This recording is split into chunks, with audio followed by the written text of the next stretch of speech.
The outer gods, supreme beings who repeatedly create universes. These outer gods watch their creations war with each other on a cosmic chessboard. They find the resulting destruction interesting. But something unexpected happened. One of the outer gods was killed by their creation. The other outer gods gathered to see the world left without its master. The world created to entertain the outer gods becomes its master. With their master gone, the world celebrates with a new beginning, university. Now free, the world enters the University of Arts with a smirk. His classmate yells, "You're lying." Another sobs that he'll be repeating another year. The world yells, "Finally free." His classmates congratulate him for getting into Art University, asking where this talent was hidden. Suho smirks. Another student confronts him, mistaking him for Kim Sungchul. He corrects him, "I'm Lee Yoonchul." A student claims Lee Yoonchul ruined his plan to take over the high school. Another says he helped them graduate safely. Yoonchul wonders why he's harassing the poor boy. A red-haired student screams, lunging toward Suho. Before Yoonchul can react, the red-haired student strikes him with a powerful punch. Yoonchul is sent flying by the unexpected attack. He thinks that all he wants is to live a quiet life until we graduate. The punch lands with immense force. Yoonchul, shocked, wonders what power was behind the attack. The red-haired student says that didn't hurt at all, as Yoonchul falls from the impact. The classmates are shocked, one is confused. Did Yoonchul really get hit that hard? What's going on? The force of the punch creates a crater in the lockers behind Yoonchul. What? Losing balance from the blow, Yoonchul's eyes widen in shock. He wonders what is going on. 2 years pass. Leaves fall as Lee Yoonchul stands in a new, more modern-looking academy. With the force of the hit, Yoonchul gets knocked to the floor unconscious. Before Yoonchul could contemplate the attack, an announcement blares that lessons have been moved to the annex building. Before anyone can check on him, a guard shouts for everyone to stay away from the area. He remembers the announcement and a guard yelling for everyone to stay away. It's another gate, 3 years ago, gates appeared, changing the world drastically, pathways to dungeons. Once a certain amount of time passed, monsters from the dungeons started appearing, killing people. As gates and dungeons brought chaos, people began to awaken, gaining new powers. Now the world is divided into two types of people, the awakened and non-awakened. The weak struggle to survive, but some are naturally stronger. Ants know their place. It's impossible for the non-awakened to be as strong as an E-rank awakened. A figure explains that if the hunters can't close the gates, the world dies. Everyone is grateful toward the hunters. Non-awakened can live peacefully, but unease also fills him. As his vision blurs, Yoonchul thinks, "I'm starting to wonder if I'm getting too used to not getting what I want." A student calls out to Suho, and Yoonchul's eyes widen. Now he has a confused look, being asked, "Teacher." He remembers being asked what he was drawing. "Why did I draw an ant human?" Yoonchul is shocked by the drawing he made. "Why did I draw such a thing?" The crowd cheers as the hunters emerge from the gate looking relaxed. The scene shifts, people are thanking a hunter. "Hunter Kim, great work," they yell. As Yoonchul lies unconscious, the voice explains that they ran into a new type of monster. Blue flames erupt around it. The hunter assesses the situation, relieved the monster wasn't too dangerous. The voice continues, "In that case, Hunter Kim, I'll need a report on what happened in the raid." Yoonchul regains consciousness. Men in combat armor observe the aftermath, wondering what happened. A monster with glowing energy asks, "Are you Hunter Kim?" People observe the scene. But before Yoonchul can process what's happening, a monster appears. The observing hunter recognizes the blue flames, the same flames from the dungeon. The force of the impact explodes around Yoonchul. His world seems to be shattering. Yoonchul flies through the air, and buildings begin distorting around a blue, hazy vortex. Yoonchul falls further into another reality, screaming as he sees students observing the chaos from a distance. The students are now observing what happened. They're all shocked and confused by the sudden event. Chaos erupts as students are seemingly attacking one another. What is happening? Looking out the windows, the students notice blue lights glowing in people's eyes. It's like they're monsters. The students scream at him to do something. Instructor, you're awakened, do something. But Yunchul is only E rank. Yunchul collapses, a blue aura surrounding him as he kneels on the ground. The other students begin to panic. Run away, one yells, terrified by the power on display. The students watch in horror as Yunchul is consumed by a swirling blue portal. His legs give out. Yunchul falls, seeing the chaos above. Everyone, run away. Looking up, Yunchul sees students are also getting pulled into the vortex. Help me. A student runs towards the door yelling, I'll go get hunters. Yunchul internally screams. He realizes asking her to get the hunters is the same as killing her. Yunchul curses his lack of power. Remembering his father, he wonders what he would do. As Yunchul lies on the ground, visions of a blue light flash before his eyes. The student who ran to get help screams in terror from the intensity of the blast. The monsters roar as the student tries to escape, screaming in terror from the unknown threat. The impact of the blow resonates. What sort of monster is this? The force of the blow sends Yunchul crashing to the floor, covered in dust. He looks defeated. Remembering his father, Yunchul wonders what he would do in this situation. The phone slams onto the desk, a loud thwack echoing in the room. Lee Young-ho asks, did Hunter Sung Suho ever reply? The staff stutters, relaying that Suho declined the offer to join. What? He declined Black Tortoise Guild. He said he's not planning to join any guild, the staff informs him. Lee Young-ho smirks, confident Suho will regret his decision. Lim Dajiun sighs, thinking about something else entirely. Suho wonders why so many guilds are contacting him after the dungeon. Suho explains that joining a guild would only slow his growth. It's decided he'll grow stronger on his own. Suho asks if they should continue talking about Raken's Fang. The sword is clutched tightly in his hand. A disembodied voice asks, how about it? Shadow and Fang will form a united front. The Lycan's Fang is stunned by Suho's words. How could he say something so absurd? The Lycan's Fang thinks, if Suho's power became an ally instead of an enemy. Suho states, I have one condition, take me to a different sanctuary. The Lycan's Fang senses the sanctuary gate has disappeared. It's probably a dungeon break, he realizes.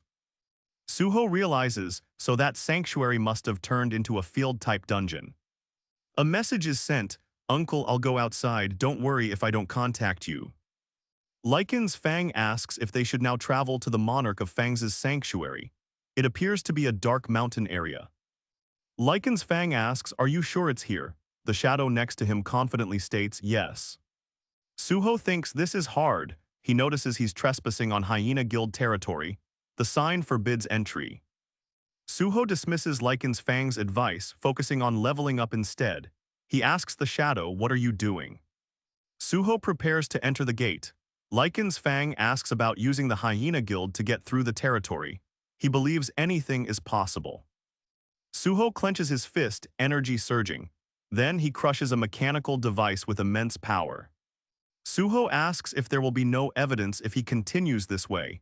The shadow doesn't reply. Suho wonders if field-type dungeons usually have this much fog. The shadow explains the fog has magic from outer space. That fog made the sanctuary wander through the rift, connecting to Earth. Outer beings are drilling into our dimension. Lycan's Fang grins, asking if it will take the stronger enemies some time to arrive. Suho replies, all right then. Suho, surrounded by monsters, states, I just need to level up right. Razor-clawed Briga and Black Shadow Razin appear. Suho declares, it's finally time to show my power. He prepares to unleash his abilities.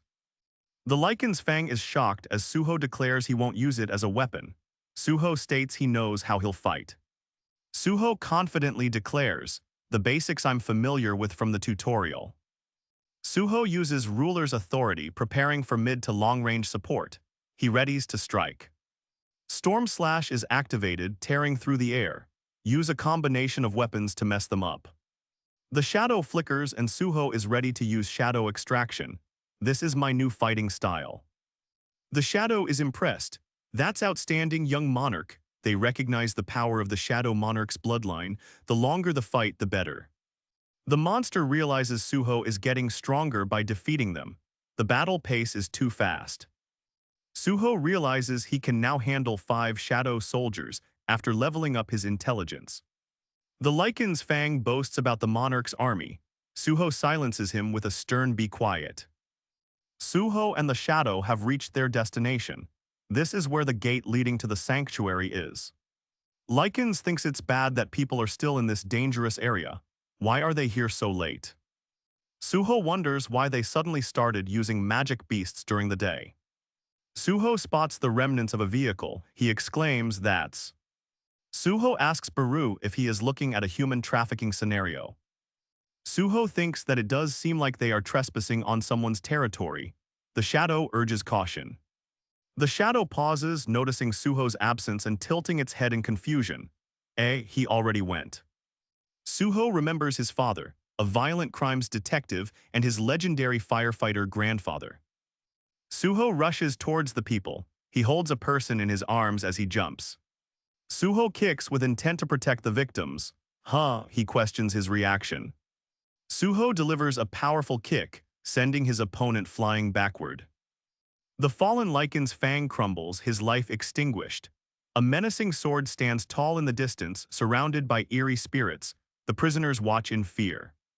Suho struggles to stay awake, exhaustion weighing heavily on his eyelids. He must keep going. The remaining enemies look on in fear, demanding to know who Suho is. He realizes his body moved without his input.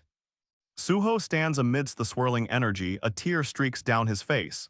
To think you kidnap people. The Hyena Guild member demands to know who Suho is, upset at the intrusion. Just what are you? The Hyena Guild member demands his comrades, tier HIMUP. Suho continues his relentless attack. He remembers that the average Hyena Guild member is only D rank. He can't use all his strength. Another Hyena Guild member is sent flying through the air. The remaining members' eyes widen in disbelief and terror. Suho continues his assault, his leg connecting with another Hyena Guild member. The Hyena Guild member crashes down. Suho continues his unrelenting barrage. A mysterious being observes Suho's battle, calling him a young monarch. The being muses on how D-rank Awakeners are no match. Baru is deeply moved watching Suho easily defeat the Hyena Guild members. More Hyena Guild members crash into the ground. They cannot withstand Suho's power. The mysterious being calls it a clean finish. The prisoners awkwardly thank him. Are you from the association? A battered Hyena Guild member tells the others to escape to safety. Suho questions why the Hyena Guild kidnapped people. He then announces, I can feel it. What does he feel? Suho continues, the reason why I said we should come here is over there. Suho is approaching the source of his senses, his eyes glow with intent. This is. Suho surveys the room. Is this where they imprison people? Suho senses the vague energy more clearly, now seeing prisoners locked away. They even locked up a puppy. Suho looks around the room, questioning what the Hyena Guild planned. Suho notes that the young wolf pup isn't like other puppies. The pup is a descendant of the monarch of fangs. What? After losing the war to the Shadow Monarch, the monarch of fangs acted. The sound of chains echoes as Suho's expression hardens, remembering his past. Suho senses the monarch of fangs' energy is weakening. If we leave it, it will die. What is Suho going to do? Suho sees a single figure and wonders what is going on. What's this? A voice thinks, damn it, there was still someone left. Suho questions it. The Hyena Guild member transforms into a Lycan's Fang monster, seeing Suho. The Hyena Guild, useless bastards. Broki, you're still alive. The voice thinks that guy is the guard given to the descendant. It's been a while, Raken's Fang. The Lycan's Fang questions how the Hyena Guild let things get this far. Broki in his Lycan's Fang form is shocked by Suho's power. What the hell, human? Broki demands, you dare put your hands on my possession. He comments on Suho's speed. Broki in his monstrous Lycan form swings his massive claw at Suho. Lycan's Fang's claw attack shatters through the dungeon walls after Suho dodges. The walls of the dungeon explode as Lycan's Fang's attack misses Suho. The monstrous claw rips through the wall. The mysterious being recognizes Suho as young monarch. The mysterious being asks, young monarch, are you all right, seeing Suho hurt? Suho is injured, my head's ringing so please don't shout Baru. The mysterious being reveals Suho's identity as the young monarch. He recognizes the energy left behind, Itarim. Suho feels Itarim's energy from Broki, the Lycan's fang monster. He underestimates Suho. Broki wonders how, having lost the sanctuary, he could still have this power. Broki speaks, also, it's the law of nature that the weak become nutrition for the strong. Broki thinks to himself, that's why I've been consuming it. What has he been consuming? Broki vows to kill Suho. He scoffs at Suho, calling him a half-blood. Rakan dying is just proof he was weak. Suho powers up as Lycan's fang attacks him with Rakan's fang. He thinks he's the next monarch of fangs. Lycan's fang is shocked, he is losing the battle and questions what. Broki stumbles back, shocked and injured. The Lycan's fang monster can't believe the wolf pup is alive. Oof. Broki cries out Sung Suho as he falls to the ground defeated. Broki declares that Suho picked a good time to arrive. He is furious. I also have something to do with him. The wolf sniffles, helpless as the shadowy figure looms. I can't help but stand by and watch. Suho stares forward, ready to strike. The force of his blow sends shockwaves through the area. Suho is stone-faced as a new quest appears. Defeat Broki for safety. Broki's monstrous form is revealed. How did he create a guild and kidnap people? Suho faces off against Broki, who emanates power. The kidnapped victims desperately cry, please free us. Suho declares he won't stand by idly. Suddenly a massive, monstrous maw appears before him. Huh, he wonders. The monster lunges. Suho's shocked with only one word in his mind, what? Broki looms, confident. He thinks Suho will need help, calling him prey. Broki lunges forward, his blade aimed at Suho. The speed of his attack creates a sonic boom. Can Suho withstand the power? Suho is shocked by Broki's motives. He screams, you killed people just for that reason. Broki declares the strong can do what they want. He unleashes a devastating attack on Suho. The force of Broki's attack shatters the ground around Suho. His eyes glow with newfound rage. Will Suho succumb to this attack or will he stand strong? Suho blocks Broki's attack. Sparks fly as their weapons clash. Broki's relentless attacks overwhelm Suho. He is sent hurtling through the air. The force of Broki's attack crushes Suho into the ground. The ground cracks from the massive blow. Suho crashes into the ground. Debris flies everywhere, creating a cloud of dust and destruction. He is struggling. Broki's monstrous form looms over Suho. The attack leaves trails of destruction. Suho must act fast.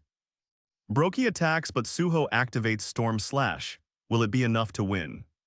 Broki laughs as Suho activates Storm Slash. He taunts, Kehaha, that's all you've got. Broki's relic declares that it will make the monarch of Fang's relic cry. Suho declares that it isn't over yet. Storm Slash rotates, creating a powerful vortex around him. Broki is surprised that Suho is still fighting. He wonders why he changed so much, betraying Sir Rakan. Suho stumbles, confused. Broki asks if he is still honoring Rakan. Suho refuses to give up. He declares a resounding no against Broki. Suho screams no as his power erupts, determined to defeat Broki at all costs. Broki scoffs, declaring he holds no respect for Rakan. He asks if Suho believes he'll remain weak. Suho screams Rakan's fang, but Broki responds that this isn't the time to worry about others. Suho thinks about his father, who could be fighting somewhere else. He summons his power against Broki. Suho braces himself against Broki's relentless attacks, refusing to yield. I can't collapse here, he declares. The blades clash, both fighters declare strength is leaking out. Suho's attacks become weaker and weaker. Can he last? Suho groans, feeling the pain of the crushing blow. What is he fighting for? The wolf pup struggles, defeated. Is he really Sir Rakan's descendant? Suddenly, Suho understands the situation. He realizes the wolf pup's significance. Broki is surprised by Suho's will to fight. Suho declares, I got it, the final thing I can do. The wolf pup declares he can give his remaining strength to the descendant of the monarch of fangs. Suho prepares his next attack. Energy explodes around him as he powers up, ready for the final blow. Suho dodges Broki's final attack. The wind pressure pushes him back. Suho struggles to rise, his HP dwindling. I thought I'd grown up somewhat, he says. Broki towers over Suho, declaring that he is holding on for too long. Can I defeat him? Broki yells, die. Suho stares forward, a sinister smirk forming on his face, ready to unleash his power. Suho thinks, shit. As Broki's relic activates, a blinding light erupts from the relic. Can Suho endure this? Broki's power surges down towards Suho, but Suho is unfazed, a smirk forming. Broki is shocked as Suho seems unaffected. Arg, you are, he struggles to comprehend Suho's power. Broki roars with power, a surge of energy emanating from his transformed wolf form. KRRR. The corrupted wolf monster stands ready to fight, a crackling aura surrounding it. Suho receives a notification that the Fang's descendant appreciates his fighting spirit. He considers recruiting them. It dawns on him.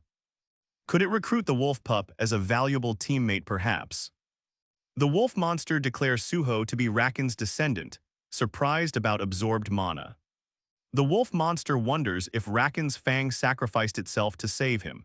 Suho gets another notification to recruit him. The wolf monster, Fang's descendant, agrees to cooperate with Suho. He sees no reason to refuse Suho's offer. A message appears saying Suho recruited Fang's descendant as a colleague. Something flows into the wolf pup's mind. The wolf pup remembers the monarch of Fangs losing to the shadow monarch long ago. Only the strong survive. The wolf pup resolves to become strong. The Fang must prosper from here.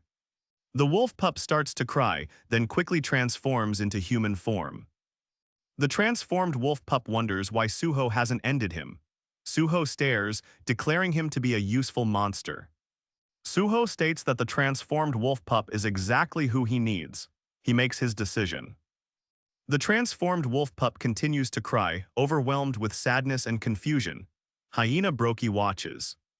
Awakens says that from now on their duty is to deliver captured humans. It will increase their strength.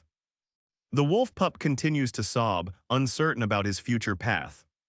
A monstrous figure looms, whispering that desires can become twisted and corrupt. Suho stares ahead. The wolf pup remembers people planted something into Broki's eye. Are they directly related to Itarim? Fang's descendant doesn't seek revenge on Broki, he wants to stop Broki. Could this be part of Itarim's plan? Fang's descendant, still in human form, thinks he must defeat Broki. He lacks the power. Suho is confused by the new quest, seek the monarch's descendants. He receives a notice of a bond skill with Fang's descendant, enhancing their connection. A massive explosion erupts and the transformed wolf pup is caught in it. He is shocked. The young monarch experiences a strange shift after the explosion. Fang's descendant states he doesn't know what's happening. Amidst the chaos, Fang's descendant shouts, wondering if he should sit still. Fang's descendant is thrown backwards by a powerful force. The ground breaks from the impact. A new skill is created through the bond with the Fang's descendant. What will this skill do? The Fang's descendant is shocked by the skill and realizes what it is. The new skill is Beast Possession, allowing the wolf pup to enhance Suho. The wolf pup wonders why he was absorbed. His senses become sharper. Suho's power erupts in a blinding flash. Is this the power of Beast Possession? The wolf pup merges with Suho, the surge of power begins to take over. If it's now, then. An enormous aura surrounds Suho as he emanates power. The Fang's descendant questions if that was the wolf pup. The wolf pup struggles against the transformation, yelling, I can't lose. The wolf pup is overtaken by the immense power. Losing himself, he thinks, if I do, I lose everything. The monstrous lichen Broki proclaims that he will never lose to a human. He feels his mana increase. Broki towers over the struggling Suho, declaring the difference in power is their species. He blames him for being human. Suho's enhanced power clashes violently against something unseen. A burst of energy washes over the scene. Suho's immense power unleashes a devastating strike. The aftermath of the blast is visible. Suho learns the skill Unarmed Combat LV-1, a passive skill. He will do 33% more damage. A shadowy figure declares that no species is above the shadow monarchs. Broki suddenly stops, realizing something. Someone recognizes Suho's power, stating this kid is the Shadow Monarchs. The ground erupts around Broki, who is flung backwards once more. Debris rains down around him. Everything rumbles as a wave of energy explodes outward. The power is overwhelming. The aftermath of Suho's strike creates a wolf-shaped shockwave, a spirit of sorts. The wolf pup, now seemingly a monster, says that he needs to get stronger. Power surges through the scene. Suho stands tall against the monstrous Broki. The wolf pup, Fang's descendant, remains beside him. Baru compliments Suho, calling him young monarch, you did great. Suho asks if he felt Idarim's energy from Broki. Biru recalls, I was able to take a quick look at the Fang's air memories. The outer gods use apostles. Those hunters' actions are related to the invasion. Idarim's apostles are on Earth. Suho grits his teeth, frustrated. He can't afford to lose the trail again. Biru says there's a way to get some. Suho questions, really? Biru states he can look through Broki's memories if he devours his corpse. Also, he can recover his mana. Suho is surprised. Suho considers Biru's suggestion. Elsewhere, the wolf pup, exhausted, collapses to the ground, panting heavily. Suho turns to the wolf pup. He asks, do you want to come with us? I know a place. The wolf pup nuzzles Suho's cheek affectionately. Suho smirks, amused by the gesture, and laughs, ha-ha. A swirling vortex of purple energy appears behind Suho. It seems they are about to go somewhere new. Suho tells Biru that he is counting on him to devour the corpse. The purple portal leads to a desolate, destroyed city. What awaits them? Biru wonders why Suho wants to go to a dungeon instead of home. Suho reveals, I want to find a place for Fang's heir to live. A disembodied voice comments on their alliance, calling Fang's heir pitiful. Then a system alert appears. Fang's heir wants a name. The system prompts Suho to give Fang's heir a name. The pup barks in response. Suho decides, you're Gray. A system message pops up. Gray, relationship, teammate, trust level, respect. Suho declares the forest Gray's territory for him to use freely. Gray barks happily. Biru explains Gray, being of the Fang's bloodline, can eat living beings. Suho smiles, replying, that's good then. Suho scans the monster-filled area, resolving to clear them all out. He thinks to himself, I guess I'll ask Gray to do some cleaning up. The powerful Lycan's Fang monster lunges forward, teeth bared to attack. Suho watches Gray fighting as he thinks of sorting his new rewards. He received the Wolf Slaughterer title. Suho questions the title. He got Wolf Slaughterer, but Broki was a hyena. Let's ignore this. A quest appears to find the heirs of the monarchs and recruit them. Suho wonders why he has a system. The system's goal was to raise Sung Jinwoo to be the Shadow Monarch. Flashback surge of Suho as a great being. Is the system trying to make him the Shadow Monarch? The system declares it adapts to the path Suho chooses, acting as his guide. Suho thinks about the system's objective. He opens up his status window to check it.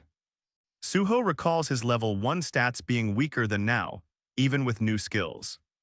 Suho reflects on his recent fight. He would have lost without Gray and their bond skill.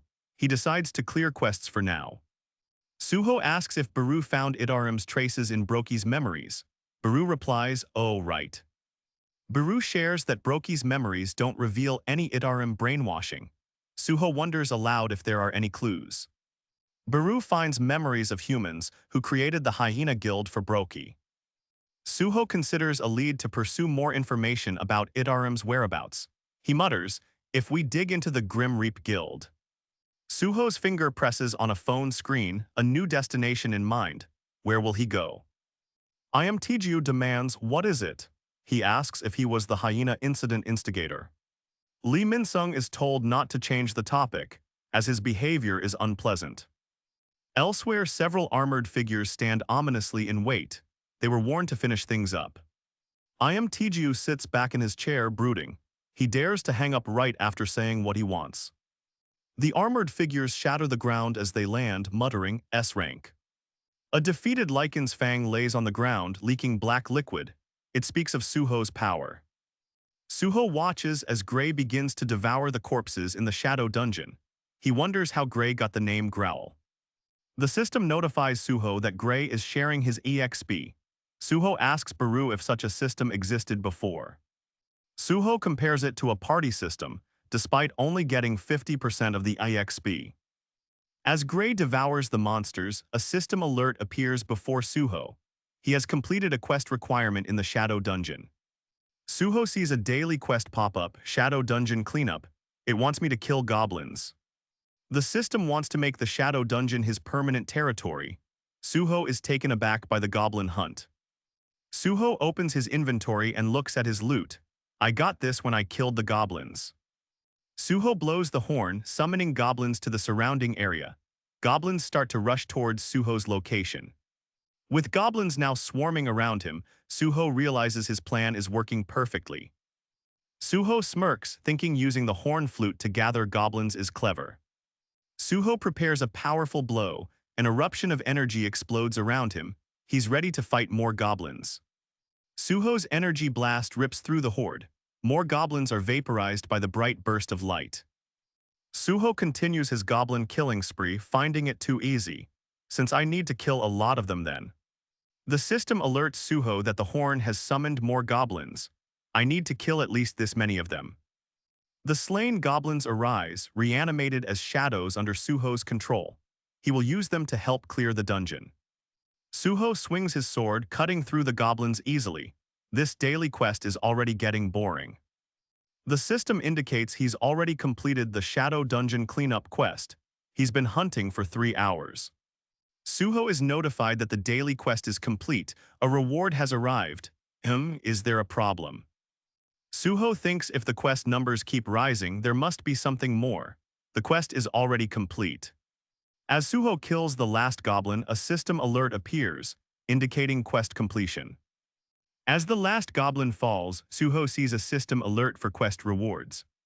Suho accepts the first reward, feeling his body restored instantly. He accepts the second reward. Suho eyes the final reward. The system presents him with 2 mysterious boxes. Suho contemplates the reward boxes. What he wants might not be what he needs. Suho picks the cursed box, feeling he needs more than just once. He gets the Vulcan's horn and a gauntlet. Suho examines the Vulcan's horn gauntlet. He's glad to have a separate weapon. Suho wonders if the Vulcan horn's damage will increase as he hunts demons. He notices the gauntlet is heavy. He increases his strength to 43. Suho is ready to hunt demons, but a quest alert appears. Gray's trust has turned to fear. Growl says he needs a break. Unlike a shadow soldier, he has stamina. Suho agrees to rest. Suho wonders where to start investigating the Grim Reaper Guild. His instructor's urgent message appears on his phone. An urgent message flashes on Suho's phone. His instructor needs help at Seoul Station. Suho arrives at Seoul Station to help his instructor. His instructor greets him. Suho's instructor is annoyed that his team bailed on today's dungeon run to drink. Suho's instructor gives him protective gear. You're the best, Suho, take this. It seems the excavating team only digs after the monsters are hunted. Then, a collecting team gathers materials. Suho realizes protective clothing is important due to the dangers of corpses. Suho arrives with his instructor, noticing the small team. His instructor apologizes, the collection team has gone missing. The workers nervously reassure Suho's instructor, promising to work harder during the collection. The instructor is down, saying he's not even the team leader. He tells Suho to use his summons to help. Suho observes the strike team, realizing the healer is there later. Suho's instructor warns him about the slippery ground. What a coincidence, running into instructor. I am here in the Grim Reaper Guild's dungeon.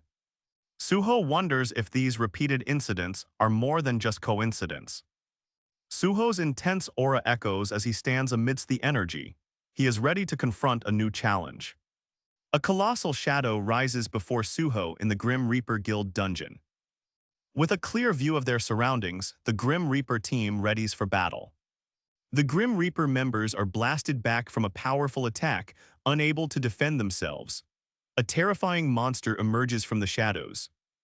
A serpentine monster looms as hunters are ordered to stick together. The Grim Reaper team is surprised to see lizard monsters, not demons. Suho hopes to see how hunter parties fight. Suho, observing the Grim Reaper team in action, is eager to learn from their combined combat skills. He readies himself. Suho continues his daily quest. A number of elite goblin corpses lie before him. Suho's intelligence grows, increasing his capacity to command 7 shadow soldiers. The leader explains their team's collection is hindering the fight. The team is shocked, realizing what Suho summoned. Observing Suho, the Grim Reaper member wonders if that's his summon. Another thinks Suho is looking for a fight. A firm grip tightens as the team makes a proposition. Please become an exclusive collection team member. The leader seems weary. The Grim Reaper members offer Suho the highest salary based on the market.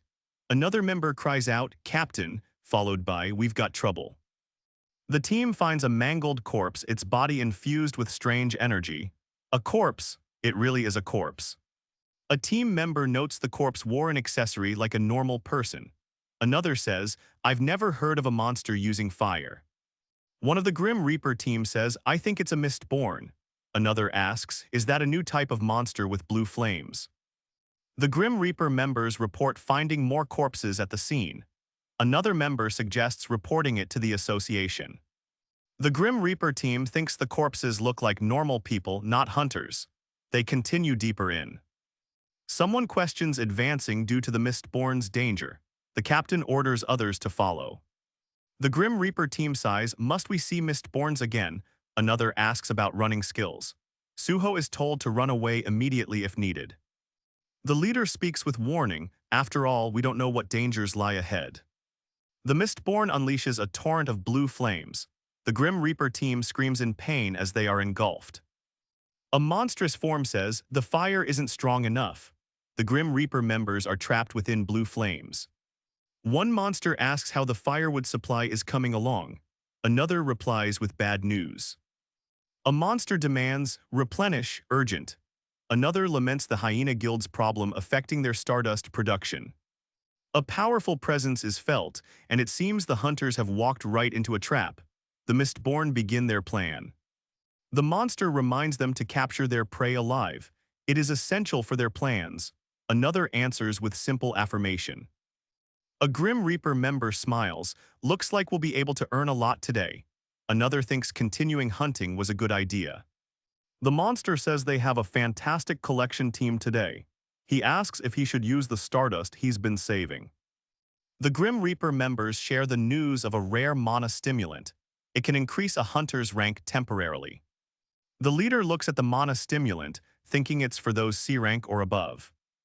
From the shadows, a powerful being emerges, its presence dominating the hunters. Suho eyes the mysterious power. A booming voice echoes, demanding someone alive. A Grim Reaper member cries out for their captain. A text box confirms not dead. As the heroes look on, a Grim Reaper member is shocked. Did it just speak? The Grim Reaper member yells, "Whatever the case, that's an enemy, stay alert." An eerie figure begins to count down. The monster thinks, total 10 people, tough opponents. Suho holds Raken's fang, thinking, no need 10 people, strong. A monster declares it will kill hunters. It holds Stardust. The Grim Reaper team wonders if monsters can eat Stardust. The monster yells bingo. The Grim Reaper team must kill it quickly. The Grim Reaper team initiates a coordinated assault, charging forward against the unknown threat. Everyone attack. As the Grim Reaper leader falls, a massive explosion of flames erupts. Another member screams as a stream of energy tears towards them. They are helpless against the blast. The battlefield is engulfed by a blinding explosion of flames. What the hell? It's dark, I can't see. The monster unleashes a devastating attack, cutting the Grim Reaper members. They scream for help, now seeing they are outmatched. An explosion rocks the dungeon. The dust settles as the battered Grim Reaper leader kneels. A monster stands over the heroes with one simple sentence, "Firewood obtained." With the Grim Reaper member defeated, Suho receives a new quest. Suho clenches his hand into a fist, staring intently at his phone.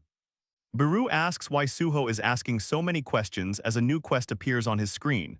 Rescue the survivors. The goblins will escort him to the entrance, but Yunchul is worried about Suho's safety. He decides to find the strike team.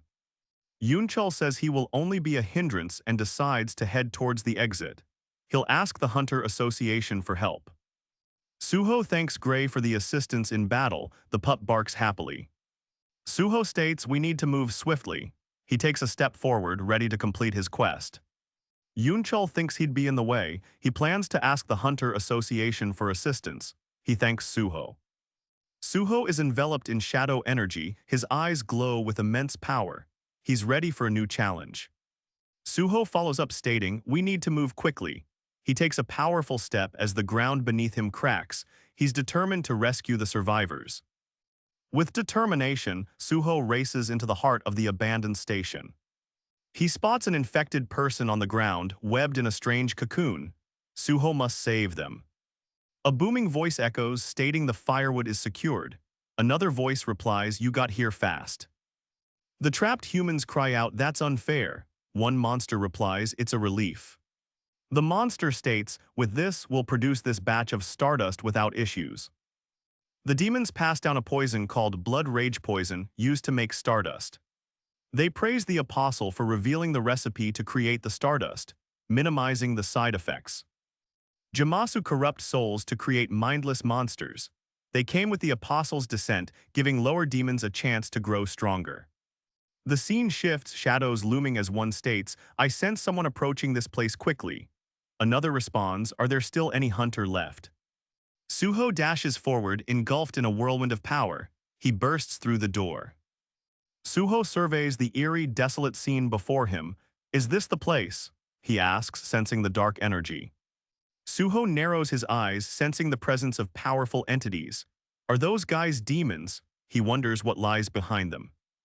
They are binding the mist burns, planning some kind of ritual. A notification pops up, 7 survivors remain. A demonic force grabs Suho. Power surges as the being questions his interference. The powerful force asks, are the dead hunters I encountered on the way also you're doing? Suho swiftly dodges the incoming attacks, his instincts kicking in. He is ready for anything. A mysterious figure appears, declaring, it seems we have to join the fight as well, brother. With a powerful strike, Suho's blows crack the barrier. The demon apostle attempts to counter with his own magic. A voice booms, come out youngest. Suho prepares to summon a powerful ally to his aid. Suho's powerful strike lands, causing a shockwave. The apostle prepares his own fierce magical assault. The apostle retaliates by summoning 2 powerful shadow beasts to eliminate Suho. Sparks fly as Suho clashes with the apostle. An intense battle of magic and might ensues. Suho's command echoes, arise, as he calls forth his shadow soldiers to fight. The apostle summons larger, fiercer shadow beasts. That can't be. Suho is shocked by his opponent's power. The apostle is caught off guard. An explosion sends him hurtling back, confused. The shadow beasts acknowledge the power they've seen before. It looks exactly like the shadow monarch we saw. A voice notes it's far weaker compared to the shadow monarch himself, but still. A bright light erupts as the apostle screams, energy exploding from his body. A voice speaks stating, but if it's not the shadow monarch, there's no need to fear. The apostle readies his shadow beasts. They're weaker than Broki, but, he narrows his eyes, it'll be difficult if they fight together. The shadow beast relays its actions. It read the memories and preserved corpses. My lord. Suho recalls Broki's regretful final moments, controlled by Idarim's influence. He plans to use his shadow power to revive him as a warrior. Suho pauses, but to do that I'll need your help too, Gray. Gray responds with a low growl. Suho grips his sword tightly, his resolve hardening. He prepares to fight. Suho commands, arise, Broki, if you still have the will to fight. Blue light erupts from Suho as he summons Broki. The corrupted knight appears, ready to fight. Broki appears in a burst of blue light. The loyal shadow soldier is ready for battle once more. The apostle realizes, could it be that this guy was the one who defeated Broki? With renewed determination, Suho says, let's see how this goes. He prepares for the upcoming battle. The revived Broki surges with shadow energy, towering over the battlefield with immense power. A surge of dark energy erupts as Broki manifests. The newly revived knight prepares for battle. The dust clears as Suho braces for the Apostle's next move. Broki stomps, ready to defend Suho. The Apostle's powerful magic causes rocks to fly around the Seoul station. A powerful being materializes and asks, "Who summoned me?" It wonders if it's a demon after its life. The Apostle strikes with a powerful attack, creating a shockwave that tears through Seoul station. Another being blocks it with ease. A destructive clash of power echoes through the station as the two figures trade blows. The clash causes immense power to erupt through the station. Suho strikes with a powerful blow, declaring, "With this, it'll be one down." The Apostle's shadow beast watches with glowing eyes, ready to retaliate. Suho's attack hits, throwing the Apostle to the ground. "Arg!" the Apostle cries out in pain. The Apostle notes another enemy has arrived. He thinks the demons are too tough to deal with. A figure tells Suho to be careful. Even Broki, now a weaker shadow soldier, has reached his limit, stopping one of the demons. The Apostle readies himself again. Another being appears before him with glowing red eyes, asking, "Let me ask you this." The mysterious figure is revealed to be a female knight clad in blue armor. She asks, "Where is Mr. Sung Jinwoo?" The Apostle wonders where the female knight came from and who she seeks. The female knight recognizes the Apostle's shadow beast. "Are you Baru?" she cries, ecstatic to see him. Suho awkwardly replies, it's a long story." The Apostle seems to be making an offering for a demon summon. The Apostle notes she knows their enemies, worrying if she'll join them. She smiles and says, "He made it, I can now rest easy." Baru is told to handle the remaining demons. The Apostle declares they need blood for Stardust. The knight thinks to himself that he remembers Essel and that the demons are no match. Her name is Essel. It is revealed that Essel is on par with an S-rank hunter. Essel's arrival excites the Apostle. "That means I can see how an S-rank fights," he excitedly thinks. The Apostle screams as a dark energy surrounds him and his shadow beast. "What?" The knight is shocked at how weak the Apostle has become. She senses his mana is much lower than before. The Apostle recalls a demon rebellion from his past, costing him his powers. The Apostle asks Baru to lend him some power, but he refuses. He's saddened by the response. The Apostle realizes Essel is weak, but a survivor from the Latier household. They could become stronger by consuming a demon noble's blood. The Apostle thinks if he could fight the enemies one-on-one, he would win. He thinks to use the ability he got back. The Apostle recovers mana. Baru uses Harsh Orders, boosting Essel's stats by 50%. Baru's Harsh Orders skill is powerful, but puts the curse of insanity on Essel. The Apostle declares he will turn the fight into a one-on-one battle, as his shadow beast surges with power. The Apostle obtains Demon Noble Blood.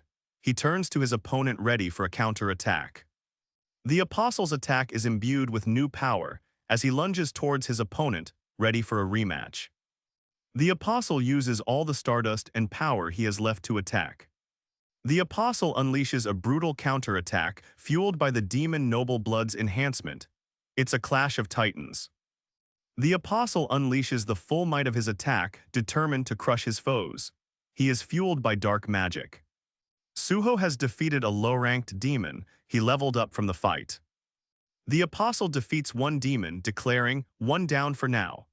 Vulcan's horn has devoured the demon's soul, increasing damage by 31%. The Apostle realizes the youngest demon is dead and he needs to deal with Essel. Essel's power from Harsh Orders fades. Essel blocks the Apostle's attack with ease. "What?" the Apostle wonders aloud, shocked by her power. The Apostle defeats another demon. "Two down," he declares, victorious in battle. The Apostle's shadow beast suddenly gains more power. It says, "We're the ones with the numbers disadvantage now." The Apostle watches his minions fall. "Those useless bastards." He mutters, however, he's not giving up yet. He powers up his shadow beast. The Apostle, energized from his transformation, attacks. The demon's roar shakes the very foundations of Seoul Station. The Apostle declares he needs to become stronger by consuming the blood of a demon noble. The Apostle's shadow beast roars, "Not a chance." He unleashes a powerful attack, preparing for another clash. The Apostle smirks, telling Broki to leave him enemies to absorb. The Apostle's shadow beast clashes with Essel in a display of raw power. Essel has been wounded. Essel, surprised, sees Baru and asks if he is alive. Baru retorts that she's mean. Baru notes Essel can't recognize his master. An alert informs the Apostle that he defeated a low-ranked demon. Could he be? He wonders. Suho has leveled up and can now use the store. Essel looks teary-eyed, realizing who Suho is. Essel has called Suho the young monarch, causing him to wonder why he was given this title. Essel stares, confused by Suho's appearance, stating he looks like Sung Jinwoo. Suho questions Baru's well-being. Baru informs Suho that Essel simply fainted from exhaustion and is still alive. Suho feels relieved they're safe but feels sorry for Essel somehow. He completed his quest. Suho sighs in relief that everyone is safe and checks his quest rewards. Suho wonders if he can use his gold to buy shop items. He opens the shop window to see what's available. Earning money from quests reminds Suho of getting allowance as a kid. Suho smiles, "I'll make good use of this allowance, Dad." Essel suddenly wakes up looking confused, Suho rereads the potion's description, realizing he can't give it to anyone directly. Essel's color returns, surprising Baru. "Using precious gold on a worthless demon," Baru remarks. "Young monarch, you truly have a generous heart." Suho commands his shadow soldiers to bring the bodies to the shadow dungeon for reanimation. Broki's included. Baru asks, "Young monarch, aren't you coming?" Suho replies, "I still have things to do." The Lycan's fang monster is consumed by blue flames, crying out in pain. "I'm sorry," Suho says. Suho declares, "This is the only way I can help." He then uses Storm Slash. Within the dungeon at Seoul Station, bodies of monsters and humans were found. The wounds on the dead hunters aren't from the beasts. They've found a basement with blade-like damage. The leader asks if anyone knows Sung Suho. Someone says he's a colleague. He wonders where Suho is now. That. They escaped the dungeon together, and he got them to a safe place. The team leader affirms that he did well. They are following the Hunters Association protocol. The hunter breathes a sigh of relief. He's the one who saved us. It was Suho, right? Suho thinks, "I'll just have to wait until Suho decides to tell me himself." Essel stands in the decimated dungeon thinking, to think that something like that had happened. The narrator states that Sung Jinwoo left to fight extraterrestrial threats. Essel was sent to unseal the young monarch, but he broke it himself. Suho asks, "Your name is Essel, right?" Essel claims they met during the tutorial, the one the young monarch conducted. She's surprised Suho forgot. Suddenly, Suho recalls an event where Essel surrendered without a fight. Essel pauses, thinking about her weakened state. "By the way, why has your power weakened?" Essel explains Sung Jinwoo defeated the Demon King, leading to the Raideru clan's rise in the demon realm. Essel explains that 6 months ago, a magical enhancer called Stardust appeared amongst the demons. Suho asks Stardust. Essel recalls hearing about Stardust when fighting noble demons long ago. Stardust greatly enhances weaker demons. Essel reveals demons united due to Stardust and Sung Jinwoo's absence, to rebel against the Raideru clan. The demon rebellion escalated into a full-blown war. The Raideru clan fought to defend the demon castle. They couldn't stop it. Essel explains that her family was sacrificed and their blood was drained. Essel laments, "It's pathetic, isn't it? Everyone died and I survived." Suho ponders what his dad would do. "You fought hard, that's enough." Suho is grateful Essel fought for her relationship. He vows, "I'll help as much as I can." Suho states his intent to restore the Raideru clan with Essel's help. He had a dream from long ago, a dream that resembled a game. Each floor held tougher monsters. Men ought to fight with fists, Yunchul thought. He leveled up from fighting again and again, gaining experience. He didn't need anything. He finally reached the highest floor. It was a chaotic mess of monsters. He says the final boss he encountered was immensely powerful. He felt awed by his enemy's power. The final boss reminded him of someone. Dad, he thought, remembering his strong and reliable father. He wonders if his dad was able to become that powerful. Dad, if it were you in this situation. Yunchul wonders what his dad would have done in this situation. He prepares to fight. Yunchul unleashes a flurry of punches. The final boss is barraged with intense blows. The force of the attacks are shaking the area. The final boss stands strong against Yunchul. You would have done the same, right? Yunchul struggles to find a solution. He realizes normal attacks don't work on magic beasts. Yunchul sees the final boss defeated before him. Another girl is also watching in shock. What is this? Time seems to freeze around him. A notice appears stating he met secret quest requirements. A notice appears, level up. He wonders if the moving rocks can actually move. He remembers how freely he fought in his dream. Why shouldn't I accept it? The word accept appears surrounded by light. A bright, explosive energy erupts from Yunchul's school. Yunchul sees a game-like status window. Just as he thought, a quest arrives. A new message appears. Quest tutorial, defeat the mist burn and level up. Time is moving again, the students are in danger. The game explains, Yunchul's opponents are 2 unawakened and 1 magic beast transformation hunter. A barrage of attacks rains down, the mist burn is launched backward. Yunchul punches forward saying, sorry. The mist burn flies backward from the force of his attack. Yunchul attacks with immense speed and power. His punches blast through the mist burn with force. A notice appears stating that he defeated the unawakened mist burn. In 1 shot. The system notifies him that he defeated the unawakened mist burn. The monster flies away from his attack. The system says he has completed the quest tutorial and leveled up. Yunchul realizes that his dream actually came true. Now I'm sure of it. The D-rank awakened mist burn is heavily injured. Awaken booms above. Yunchul is shocked that the awakened mist burn withstood his previous attack. It withstood that. The awakened mist burn counterattacks. Yunchul is sent flying from the monster's overwhelming power. The mist burn retaliates with a powerful blow. Yunchul is caught off guard. Damn it, he thinks. The monster is upon Yunchul. He thinks, longevity. I remember seeing that earlier. Yunchul is getting pummeled. He grits his teeth, realizing this is much stronger than before. Yunchul coughs from the impact. He thinks about his current rank as an awakener. He accepts the reward. A message appears, stat points and strength increase. The mist burn sends Yunchul flying through the air with its massive attack. He crashes down with force. Yunchul quickly follows up with another punch. Sparks fly as his fist connects with the mist burn. Yunchul is barraged by a flurry of sharp strikes from the mist burn. Yunchul realizes the monster is still too strong, even with his new powers. He uses his stat points to increase his strength to 19. It's unheard of for an awakener to level up. They can't get stronger. Yunchul thinks about the power scaling, though I don't know who determines the ranks. The windows shatter from an unseen force. The room has suffered immense damage. The force of the attacks creates a powerful shockwave. Everything around them shatters. The very earth shatters as Yunchul unleashes a devastating attack again. Yunchul throws an incredibly powerful punch. Everything shatters from the sheer force of the attack.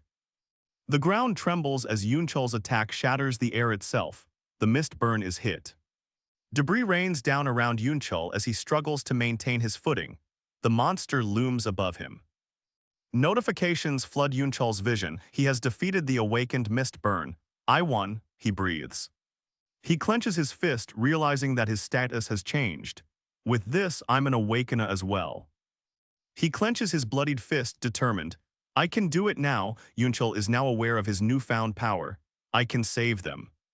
A massive wave of energy erupts outwards. The mist burn is knocked back. He kicks forward with devastating power. The force of the attack causes the ground to explode. Yunchul looks out at the battle raging on outside of the school. What's the current situation outside? He thinks. Yunchul crashes through the roof. A massive C-rank awakened mist burn looms, a much stronger foe.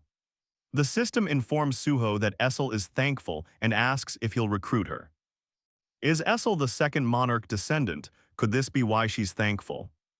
Essel agreed to be Suho's teammate, unlocking the Demon Blast Bond skill. Suho realizes his teammates can see the status window too. Essel confirms she's the descendant of White Flames. Suho, Essel, Gray, and Broki stand before a dilapidated building, ready for their next move. Suho asks Essel if she's ready to try the new bond skill. Essel agrees, Demon Blast. Suho is caught off guard by the intense burst of energy. This is Essel's bond skill. Essel collapses, drained from the Demon Blast skill. She apologizes to Suho. Suho tells her to rest and not worry. Essel's Demon Blast uses all her energy. There's a way to transfer power. Suho, bracing himself, absorbs the overflow of Essel's Demon Blast power. The aftermath reveals a shattered barrier. Gray seems fine. I don't think it's different from usual, he says. Essel is surprised that Demon Blast used all her energy and did so little. Suho looks at the skill. Its charge amount is 0%. Beru speaks, young monarch, I have a request. Suho hums in response. Can he eat the demon corpses? No, Suho needs them. Suho asks if Beru wants to try to revive Broki. Arise. Suho is surprised. Alert windows say the mana is corrupted. Shadow extraction is unavailable. Beru is instructed to consume the demon corpses since their souls are corrupted. Essel is grateful but hurt by the label. Suho hands Essel a potion, hoping it will make her feel better. Essel thanks him, feeling like she's an inconvenience. Suho offers her the city. Suho smiles to himself. The revival of Broki went exactly as planned. A noise alerts him to Beru's presence. What's wrong, Beru? Suho's expression hardens. I found a clue about Idarim's apostle, memories of demons show him. Suho, Essel, and Gray are together. I'll tell you what I saw in their memories. Suho readies himself for battle. His shadow soldiers stand beside him. Suho is told that Stardust has already been distributed on Earth. Mistborn are monsters from outer space. Essel is surprised. The Hyena Guild and Broki are connected to demons in Gwanak Mountain. Suho processes the information. There are Stardust factories. The Hyena Guild kidnaps humans to fuel them. Suho concludes that Idarim is connected to the 3 locations. Humans are fuel to create Stardust. Suho realizes it's all connected to Idarim's invasion. Also, a human created the Stardust system. A powerful presence is hidden somewhere on Earth. That person is Lee Minsung, Vice CEO of the Grim Reaper Guild. A crowd gathers outside the building, eager for a glimpse. He's coming out, a voice shouts, what's happening? The crowd yells, it's Lee Minsung. A reporter shouts, wanting an interview. Lee Minsung faces reporters, claiming innocence after the Hunter Association's investigation. Did he not know about the Hyena Guild's actions? People ask Lee Minsung about the many hunter deaths in Seoul Field. We, the Grim Reaper Guild.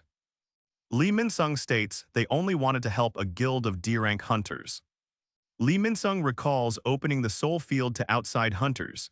He reflects, lamenting his lack of oversight. Lee Minsung reflects on his actions. There wouldn't have been any deaths. I'm sorry for causing trouble. Lee Minsung smirks darkly. Then aren't they basically heroes? He boasts that his acting skills are still top-notch. Lee Minsung thinks the Hunter Association doesn't suspect he's the source of Stardust. Suho watches Lee Minsung from a distance, recognizing him. So that person is Lee Minsung. Suho asks Beru if he feels Idarim's energy from Lee Minsung. Beru responds, not at all. Suho realizes that Lee Minsung isn't being controlled by Idarim. Beru confirms, well, we can make sure of that now. A mysterious voice echoes, do that, young monarch. I know you've defeated strong enemies. Suho's eyes narrow. The mana that I feel from Lee Minsung, I'll risk my life to stop you. Lee Minsung enters a building. Has Suho begun to follow him? The pair relaxes in a luxurious setting. A lavish chandelier hangs above as one of them says, it's so easy. The man thought that just a bit of acting would change public perception of the guild. The Grim Reaper Guild's profits are now public. The woman notices Suho's arrival with a surprised tone, calling him the hero of the hunter industry. Suho casually dismisses the women from the room. One woman retorts with, am I supposed to report to you? He was once a teenage Korean star with so much pride. The world changed after the gates appeared. After the cataclysm, Lee Minsung's driver became an S-rank hunter. The hierarchy has flipped. The woman suggests they talk business now. The man asks what business. The man reveals that he's talking about Stardust. He wants to buy Stardust in bulk this time. The man responds with silence as she declares that she will speak with her partner. The man grumbles that he needs to find a person who's avoiding orders. A man leans against the glass building, seemingly watching something. He thinks to himself, that kid. The man is standing inside, framed by two figures in suits. Below, Suho brutally strikes down some goblins. Their red eyes gleam menacingly as they try to defend themselves. Suho slashes the approaching lichen fang monster. His blade cuts through it with ease, showing his strength. The lichen fang lets out a roar as it's being attacked by Suho. Suho delivers a powerful sweeping strike that cleaves through several goblins at once. The bright flash of the blade, the goblin's face contorts in pain as Suho strikes with the storm slash skill. Suho is panting as he prepares to summon more shadow goblins. A shadowy figure calls him young monarch. The group decides that their main objective is to find information about Itarim's apostle. They believe Lee Minsung has the answers. Baru explains that he can only eat evil humans after defeating Lee Minsung. Suho learns that he is currently C rank. Growl and Essel are D and C rank respectively. Essel has a determined face. She is a powerful and unique being. Essel listens as the ranks of hunters are reviewed. Baru declares, I'm a general. Suho ignores the goblin's threats as he stands tall. He has completed the daily quest in the Shadow Dungeon. Suho sees the reward's notification, but wonders about the hidden reward. The random box opens, and the system reveals that Suho has received the Ash Ring. He equips the Ash Ring, noticing it boosts his sense stat by 5. The ring glows on his finger. Suho thinks that acquiring the Ash Ring doesn't change his situation. He will eventually outgrow the goblins. Vulcan's horn's damage only increased by 3%. Suho wants to get stronger, but options seem limited. He thinks, if I want to level up, I need to enter dungeons. Suho wonders if he should reevaluate at the Hunter Association. His shadow looms large, implying a hidden agenda. He wants to avoid a reawakening announcement on the Hunter Association's page. Suho says that they don't need to worry about the Itarim apostle. He explains his reasoning and speculates about their arrival. The being wonders if dimensional transfer is in play. Outer beings need dimension cracks for this. The dimension crack is very narrow. Mana has trouble passing through, creating resistance. A powerful force is needed. The Shadow Monarch can't come to this universe easily. The apostle must be weak. The young monarch mutters about getting stronger. He wonders if this is the right time to use it. Suho trusts Baru's judgment, saying he'll leave decisions to him on Earth. A dark figure says to take this and go to him, he'll help Suho. He plans to use the key his lord gave him, but suddenly he hears young monarch. Suho realizes he can enter the gate without drawing attention and breaking rules. Solo leveling, Ragnarok is a popular virtual reality game that is still running. No one would have guessed the creator of the best game was the immature son. The company's name is ActionToon and its CEO is. An employee greets Suho. Confirming his identity, the employee says the CEO is expecting him. Suho asks the employee to please wait as he thinks out loud. The employees wonder how there are so many awakened in the company. He replies that they must be puzzled. The employee then admits they have a current project, but can't share specifics. Suho contemplates the employee's words, questioning if the game is related to hunters. A voice booms, "Wow, who do we have here?" The CEO walks over to Suho with his hand out. He says, "Long time no see, Suho, how long has it been?" The CEO frowns, implying Suho's apology isn't enough. He notes Suho seems to have matured since they last met. Suho smiles, commenting he may be in a growth spurt. His uncle asks him to look at something. He scolds Suho about business. The CEO expresses surprise about the business proposal, noting Suho has grown a lot. Suho states that he brought it. The CEO presents his business proposal, claiming it's a sure win. He wants Suho's help entering a gate. He offers a deal, help buy gates and recruit a strike team. He'll give all the magic crystals to ActionToon. Suho's CEO asks him, surprised, if Suho can clear dungeons easily. He claims to clear dungeons alone. He notes that he is also awakened. The CEO states that he isn't strong enough to hunt inside a gate. Suho knows what he must do. A voice probes, "Young monarch, do you intend to tell the truth?" He replies, "Yes." Suho's uncle suggests he look at something. Suho realizes internally that he is an awakened that can level up. He's shocked. Suho realizes he has to kill monsters to level up to stop the invaders. He wonders what the CEO is talking about. The CEO asks if Suho knows about the solo leveling project. Suho questions the solo leveling project, realizing it's a prank. He replies, flustered, that it's the story of their current single-player game. Suho wonders what the point is of keeping this information secret, if the CEO already knows. The CEO scoffs that Suho has failed at tricking him. Suho must have vague memories. Suho's startled to see Baru materialize. An employee is frightened, asking, "What is that ant-faced thing?" Baru asks if the young monarch needs help. Baru comments on Suho's experiences. His liege's battles must be engraved in his soul. The CEO hands Suho a glowing item. He claims it's a gift from the Shadow Monarch. Suho is confused. The giant armor appears. Suho is terrified as he looks up. The giant armor asks me in an echoing voice. Suho is terrified. The CEO pleads for Suho to accompany him, then presents armor and a request. The man declares Suho is more like my brother than my actual brother. The CEO states he'll also think of Suho as his brother. Suho sits down, silent and troubled. The CEO stares blankly, tears in his eyes. Suho thinks in that case, in this world, to meet with Jinwoo again. Suho demands to know what Baru did. Baru dismisses it, saying there's no need to worry. The CEO realizes the strength that Jinwoo had was limitless as he takes a sip of his coffee. The CEO asks if Suho, as Jinwoo's son, has inherited the thing. Suho implies it is a little different for him. Suho realizes Jinwoo is protecting Earth from Idarim. He needs to grow stronger quickly. Suho's uncle realizes Suho isn't a child anymore. Suho's uncle accepts Suho's entire proposal. Suho yells, "Awesome." Elsewhere, the CEO looks down, lamenting that Jinwoo is enduring this tough trial alone. Broki wonders if Suho gave him a chance to recover his memories. He is grateful. The hunters rest as a cloaked figure watches from a distance. His mask glows with ominous intent.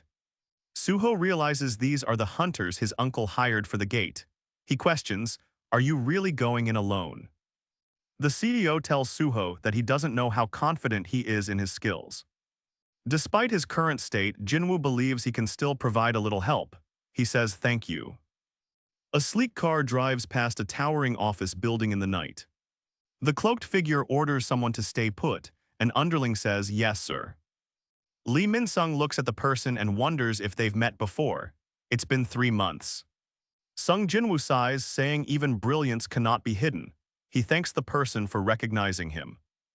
A man cheers on the hunters, wanting people to look at him enviously. He says he's a super elite. The Prince of Asia was once a rising star, but the Great Cataclysm changed everything. He thought he would be an apex predator. He corrects himself that his driver, Lim Tiju, also awakened as an S rank. The driver says he wants to become a hunter soon. Lim Tiju says he'll quit being a driver, revealing he's an A rank awakened. He wants to start a guild. From that day forward, he felt the world was about to crumble down. He needs to restore the upside-down pyramid, even if that means working with a demon. Someone gives the order to wipe the smiles off the enemies' faces, threatening them with violence. The cloaked figure asks where the owner is. He says it's been too long. The cloaked figure pauses, recognizing someone from the group he's facing. "You, that hair color and those darn eyes." The mysterious figure asks if he is the Outer Worlder, intrigued by his power. The cloaked figure states that he is growing well as planned. A younger man replies that he's just recovering his strength. He reveals he shattered his original body, splitting his strength and personality into fragments to this world. The cloaked figure reveals that his memories are intact, but his personality has changed. Another person replies that sounds complicated. The man thinks of the wealth and fame he'll get, then plots Lim Tiju's removal with a sinister grin. The man replies, questioning why he can't visit. The other man states that there's a problem with the Stardust. He continues, the Hyena Guild and the Soul Factory were destroyed. He needs reinforcements for Stardust. The man asks Lee Min-sung if he's the one who created the Stardust distribution system. He's told not to worry about issues. He sits seething at the incompetence of his underlings. Was his choice in pawns a mistake? The cloaked figure's aura flares as he faces the white-haired boy. I'm not brainwashed. The man asserts he's an A-rank hunter. He could kill the cloaked figure before he recovers strength. I'm not the pawn, you are. He scoffs at how hunter ranks are based on mana, calling it uncivilized. Lim Tju attacks, his rage manifesting as golden beams of light from his eyes and devastating force. Lim Tju releases a powerful surge of mana. Lee Min-sung wonders what mana is surging in all directions. A close-up reveals glowing eyes as they are about to attack. Could he have? The man is shocked, realizing every human in the building is brainwashed. He continues, stating his previous personality wanted him alive for survival. Now, he thinks of possessing power. The cloaked figure declares strength dictates survival, and their relationship may change with competence. The knight prepares her weapon as she stands before her opponent. Someone is standing behind the apostle. The apostle clenches his fist in anger, ready for a fight. The cloaked figure taunts that he was just testing the man's ability to kill an S-rank hunter. He says he'll spare his life. With a groan, the knight opens a briefcase full of condensed Stardust stimulants. The man reveals that diluted Stardust is for low-ranked hunters. Pure Stardust is effective on even A-rank hunters. How?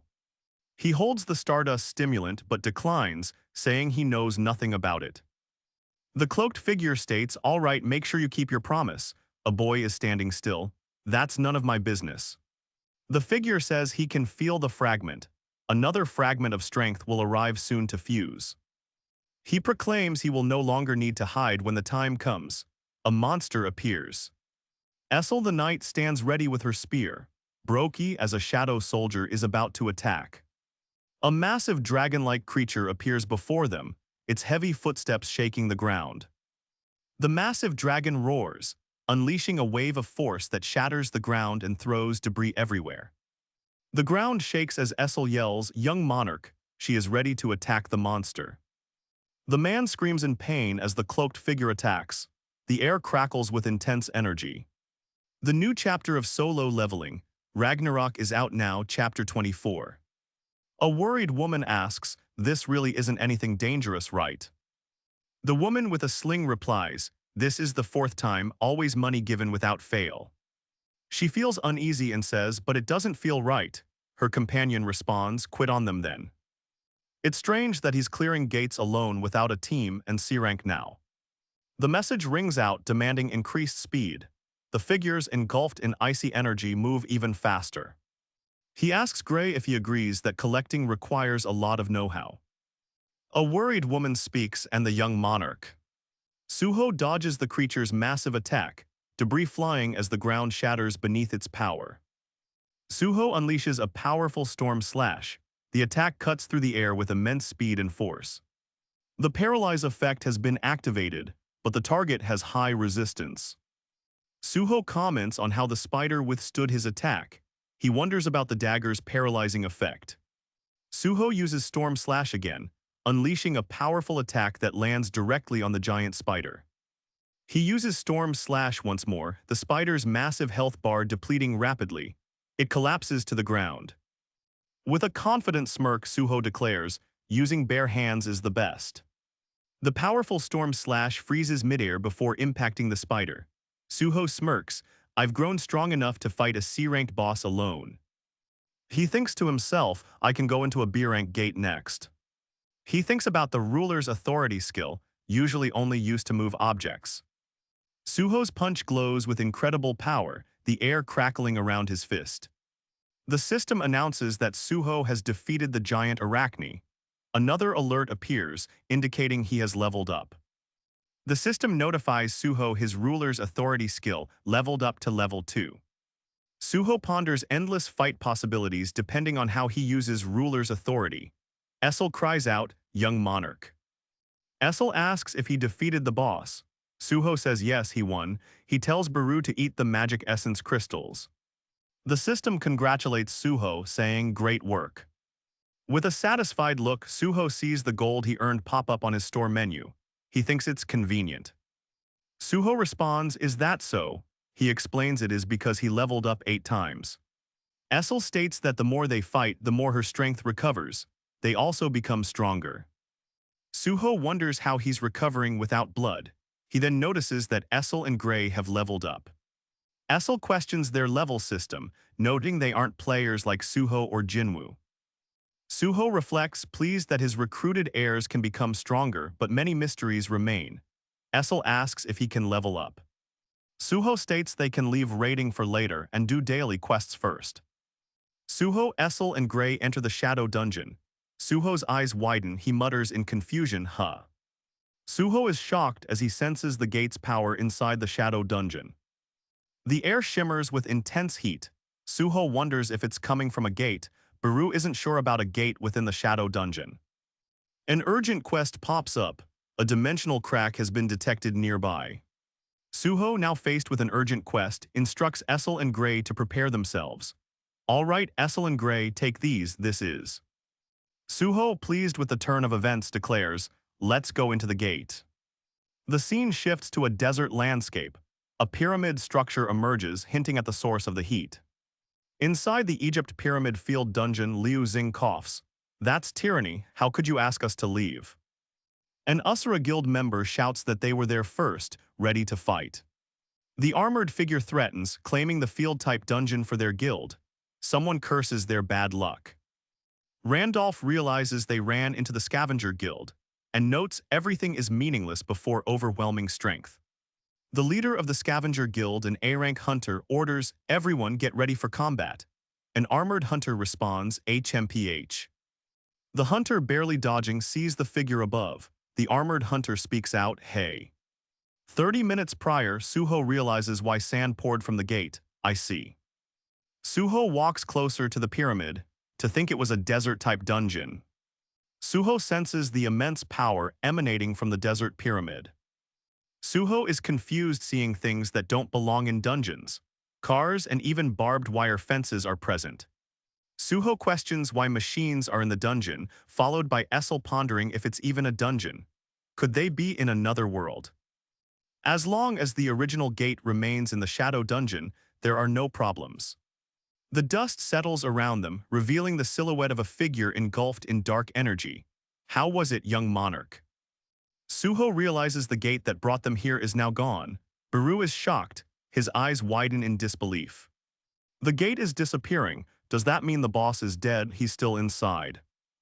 And so now, they stand within the pyramid, the gate is no more.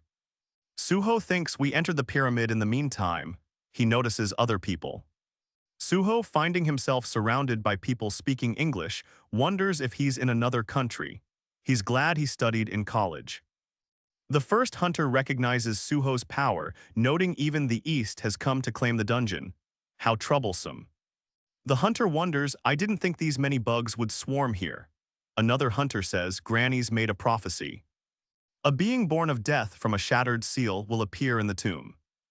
After she said it, a pyramid field-type dungeon appeared in Egypt. The hunter asks what to do if other guilds interfere with their plans. The hunter issues a final warning to Suho, offering a way out. "Leave now." Suho thinks he's aggressive. "If this is a dungeon, I must clear the urgent quest." What if he doesn't want to? It's simple. Suho calmly retorts, "I'll just have to kill you," preparing for battle. The hunter screams in terror as a monster lunges from the shadows. The hunter is horrified, but it's too late. The monster attacks. The monster is ready to strike, but Suho calmly says, "You're the one who attacked first." Suho is prepared to fight when the hunter asks, "Are you crazy?" The monster roars, poised to attack. Will Suho be able to defend himself? Suho thinks, "I can't tell how much damage. My strength increased. I hit his armor, he shouldn't die, right?"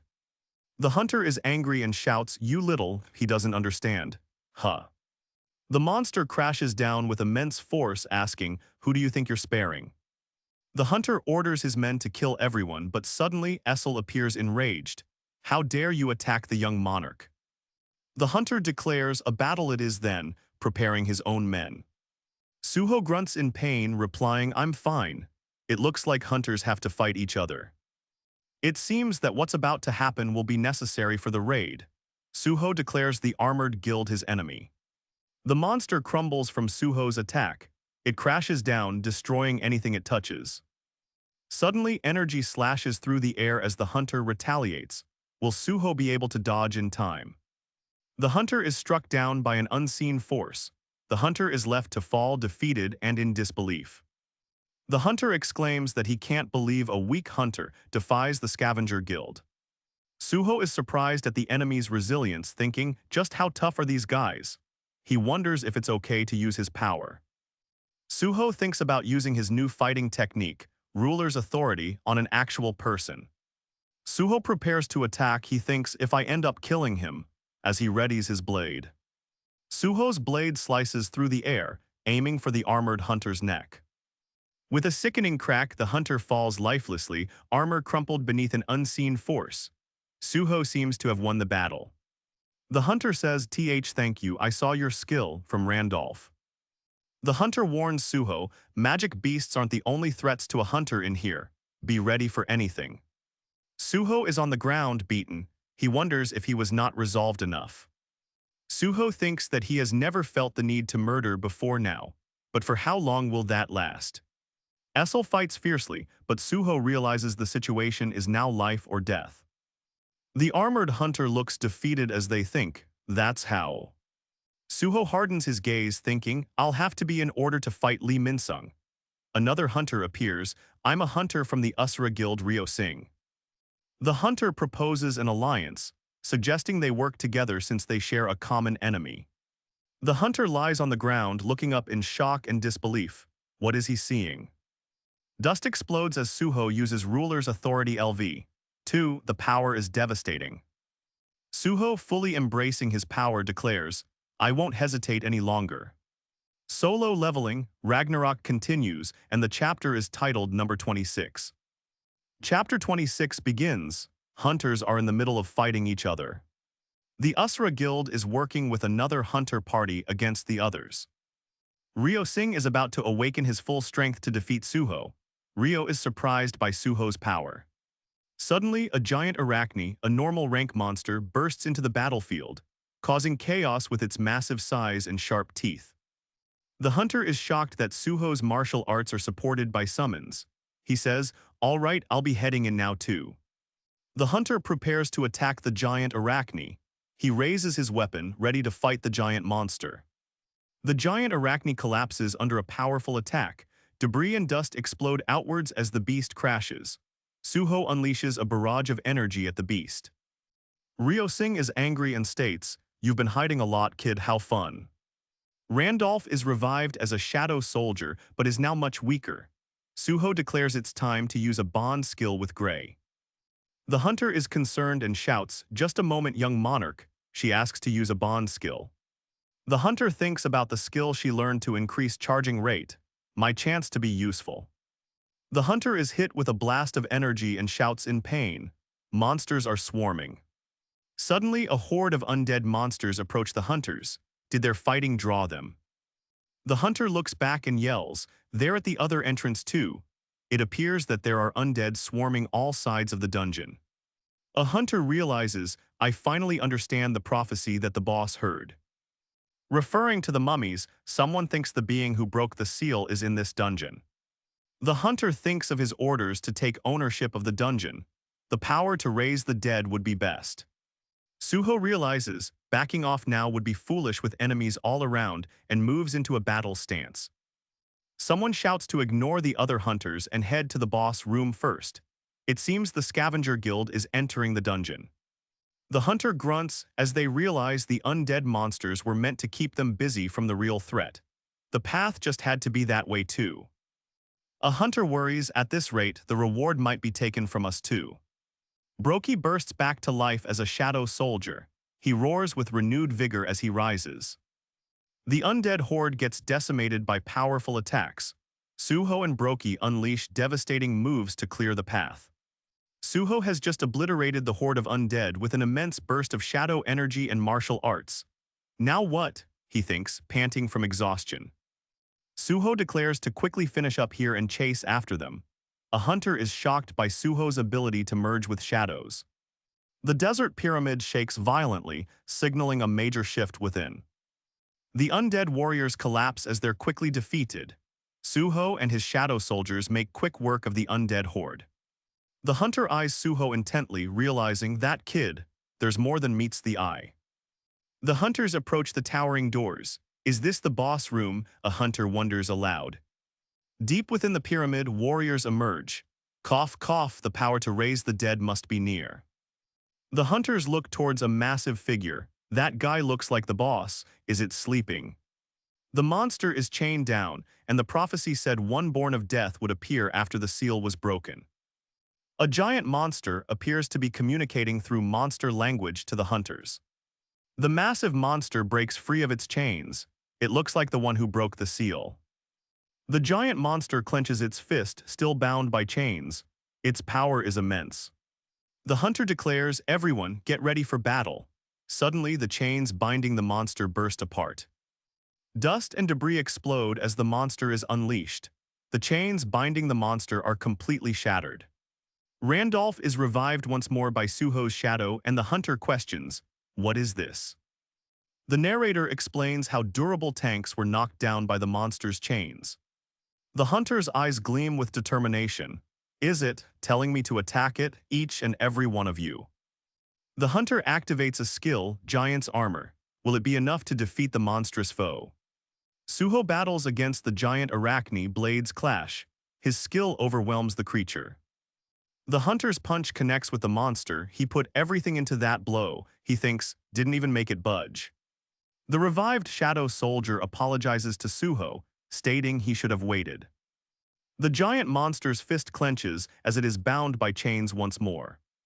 The hunter is blown backwards from the massive explosion of power from the monster. The ground crumbles beneath the power of the unleashed monster. All is still. The unleashed monster roars with intense power. The hunter screams as he falls through the collapsing ceiling. The monster thinks to himself, "To think the first living being that found me." Randolph attacks Suho, but Suho kicks him away with incredible speed. Despite the previous blow, the undead arise again. There's no end to them. If that's the case, then arise. Suho attempts to extract the undead's shadows, but a system message prevents him. Old souls cannot be extracted. The swarm of undead is destroyed, exploding into a flurry of dust. The undead are pulverized after the failed attempt to extract their shadows. An enormous centipede monster emerges from the ground, blocking Suho's path. The hunter grimaces, "Damn it, we're already busy enough with the mummies." The hunter dodges the massive centipede's attacks with skillful movements and enhanced speed. Suho slashes at the centipede monster with Raken's fang. Sparks fly as the beast defends itself. The hunter grits his teeth. "My attacks aren't working because these things are tough." Suho is overwhelmed by the monsters. Being overrun like this is bad. He recalls his urgent quest. Suho is unsure if he should leave the dungeon and allow the scavenger guild to handle things. Is it okay to back out? Suho's eyes widen in shock as the centipede suddenly collapses, crushing the undead. A towering humanoid monster emerges, its terrifying presence adding to the chaos. Suho realizes that path is the one the scavenger guild took. Suho can feel the monster's power. The prisoner of the tomb, Amut, has emerged. The tomb guardian with the red name is a threat unlike any other. Disappear. With its terrifying roar, the undead in the area rise to full attention. The hunter looks towards the crumbling mummies in surprise. The mummies are going back after hearing it. Suho cries out Essel's name as the towering Amut attacks her. Just what is? Amut roars in monster language, then inquires if Essel can understand him. She confirms being of the demon race. Amut cackles, saying he only sees the dead and insects. He wonders how long it's been since he talked to someone. Amut slashes wildly at Essel. Essel gasps and the attack connects. Suho effortlessly defeats the centipede monster with a single strike. It seems I must clean up the monsters before we speak. The force of Suho's attack shatters the centipede remains into dust and debris. Amut slashes at Broki. The hulking Lycan's fang is easily defeated by the Tomb Guardian. Randolph watches in disbelief. A monster is killing monsters. Amut brutally attacks another foe. Amut's massive jaws close in on the hunter, its glowing eyes focused on him. Amut is engulfed in an explosion of magic energy before the dust settles. Amut's body explodes with magic energy, shaking the earth around it. Amut slams his massive fist on the remaining centipede, crushing the insect monster. I hate bugs. The hunters watch in disbelief as the monster crushes their enemies. Randolph wonders how a creature strong enough to kill so many is here. This dungeon was thought to be a B rank. Amut screams die, preparing to finish off Randolph. The hunter has no time to react. With a furious strike, Suho cleaves the air. Essel watches with worry, her eyes filled with concern. The Tomb Guardian claims that killing them is senseless because they can't communicate. The Tomb Guardian stares at the hunter, questioning, "What's with your sense of values?" Amut is suddenly reminded of the hunter's words. "Values, you say? I've never thought about them." Randolph is sent flying backwards as the Tomb Guardian's destructive power is unleashed on the hunter. Essel screams Suho's title in anger. She can't believe Amut would dare harm the young monarch. Amut wonders if Broki was the hunter's companion. "It's not an apology, but I won't kill you." Essel is concerned with Amut's knowledge of the monarchs and past battles. "What's with this monster, do you?" Lying on the ground, Randolph refuses to answer, prompting Amut's declaration. "If so, then it can't be helped." Essel anxiously cries out for the young monarch. Essel glares intensely, deciding monsters or demons, they're all the same to her. Amut is towering over Essel and yells, "Die!" His shadow looms over her. Suho is injured from the battle. He feels a surge of power as a system message appears. The system restores his health and overall condition. Suho notes he hasn't yet claimed his daily quest rewards, a possible benefit to the situation. Amut claims it was the Shadow Monarch who sealed him. Essel wonders if this is the truth. He realizes that Tarnak, the monarch of the Iron Body, is now dead. Suho sees the colossal monster Amut, the prisoner of the tomb, looming before him. Suho wonders if Tarnak's monarch of the Iron Body title defines his monster type. Essel cries out, "Young monarch." Her words are cut short by the intense magic power. A devastating blow echoes through the desert. Suho glares at Amut and questions, "What are you doing?" Amut threatens Suho, stating, "If you don't answer quickly, I will kill you." Suho realizes that's right, he killed all the monarchs, then thinks, "I wondered why he no longer came looking for me." The beast states, "So he went to hell, huh?" thinking it should thank the Shadow Monarch. Amut starts laughing. Suho asks if he's related to the monarch. Amut is not amused. Amut roars, "Die!" As Suho's expression hardens with determination. He's preparing to fight. Suho is surprised to see Amut restrained by chains. He wonders out loud, chains. Amut realizes Suho crossed into a domain he wasn't allowed to be in. These damn chains again. The heavy chains shake violently, and the sand explodes in the air around Amut. Amut struggles against the chains binding him. "These damned chains, damn you, Tarnak." Amut screams in rage, "You damned spellcaster, damn you." Suho is shocked. The chains suddenly appeared and dragged the monster away, much to Suho's relief.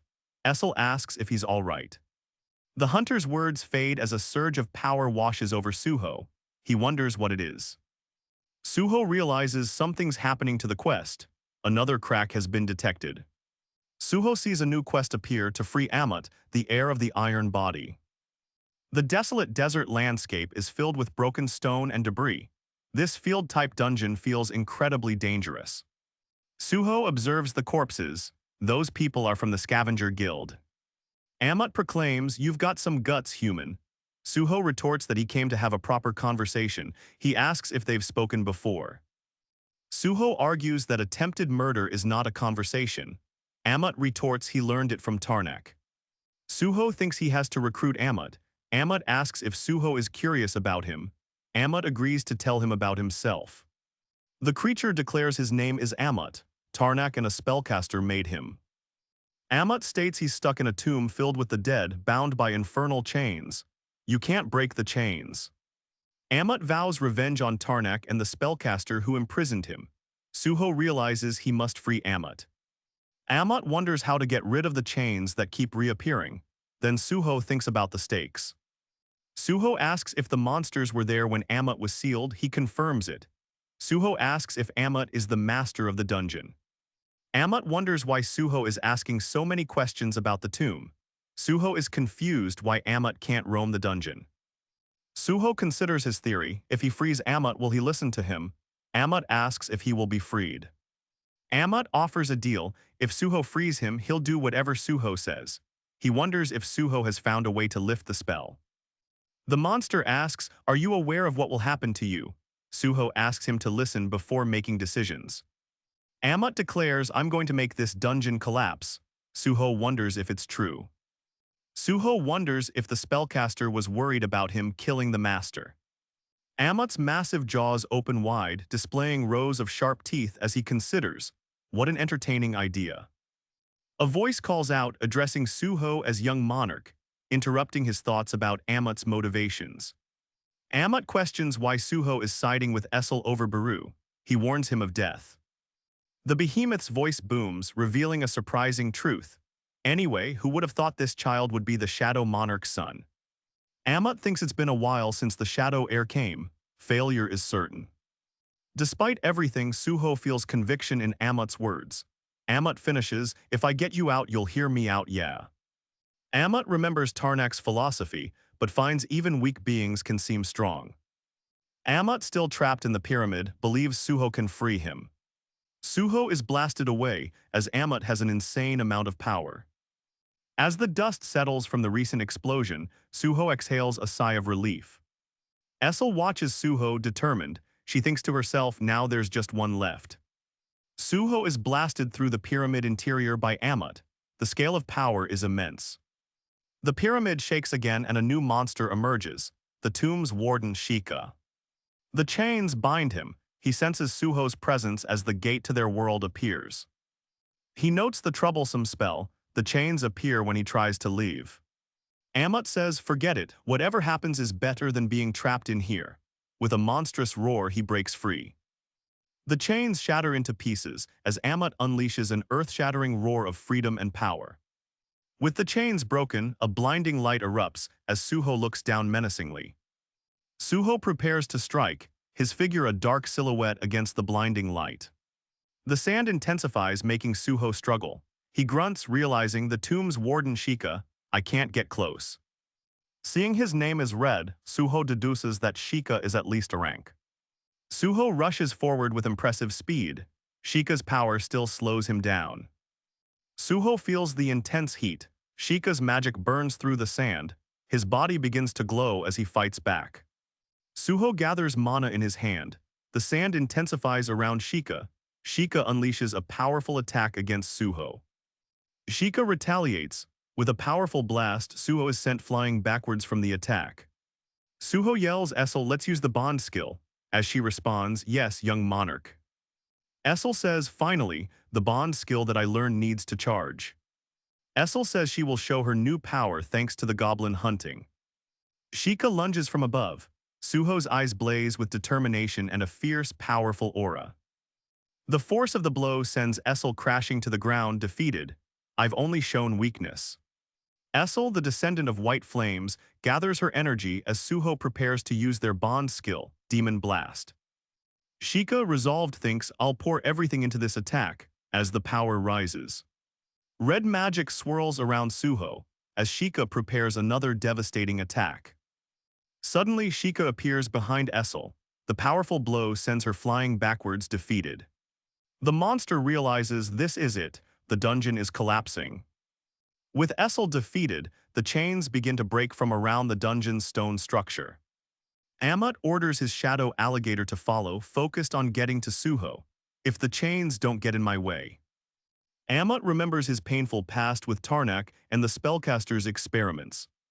Amidst the suffering, he harbored one desire that fueled his every move: to see it again. Amut thinks to himself, "Feel the majesty of the great nature when I was young." With determined resolve, Sheikah thinks, "If I can make that happen," as the last of his power surges. Amut notices stakes are flying towards him. He realizes alligator. Amut explodes with rage, haunted by the memories of Tarnak and the spellcaster's cruel experiments. Amut is enraged. You'd rather kill me than let me go. The stakes pierce through the air as Amut is bound once again by chains. The stakes are holding strong against Amut. He yells, the stakes are so darn tough. But they reform, striking again. The chains are once again holding Amut in place. As Suho prepares to act, he declares, I'll have to move the stakes. The dungeon begins to collapse. The chains snap from the architecture as the magic loses its hold. The monstrous Amut roars, Sung Suho, why are you doing that? What do you want from me?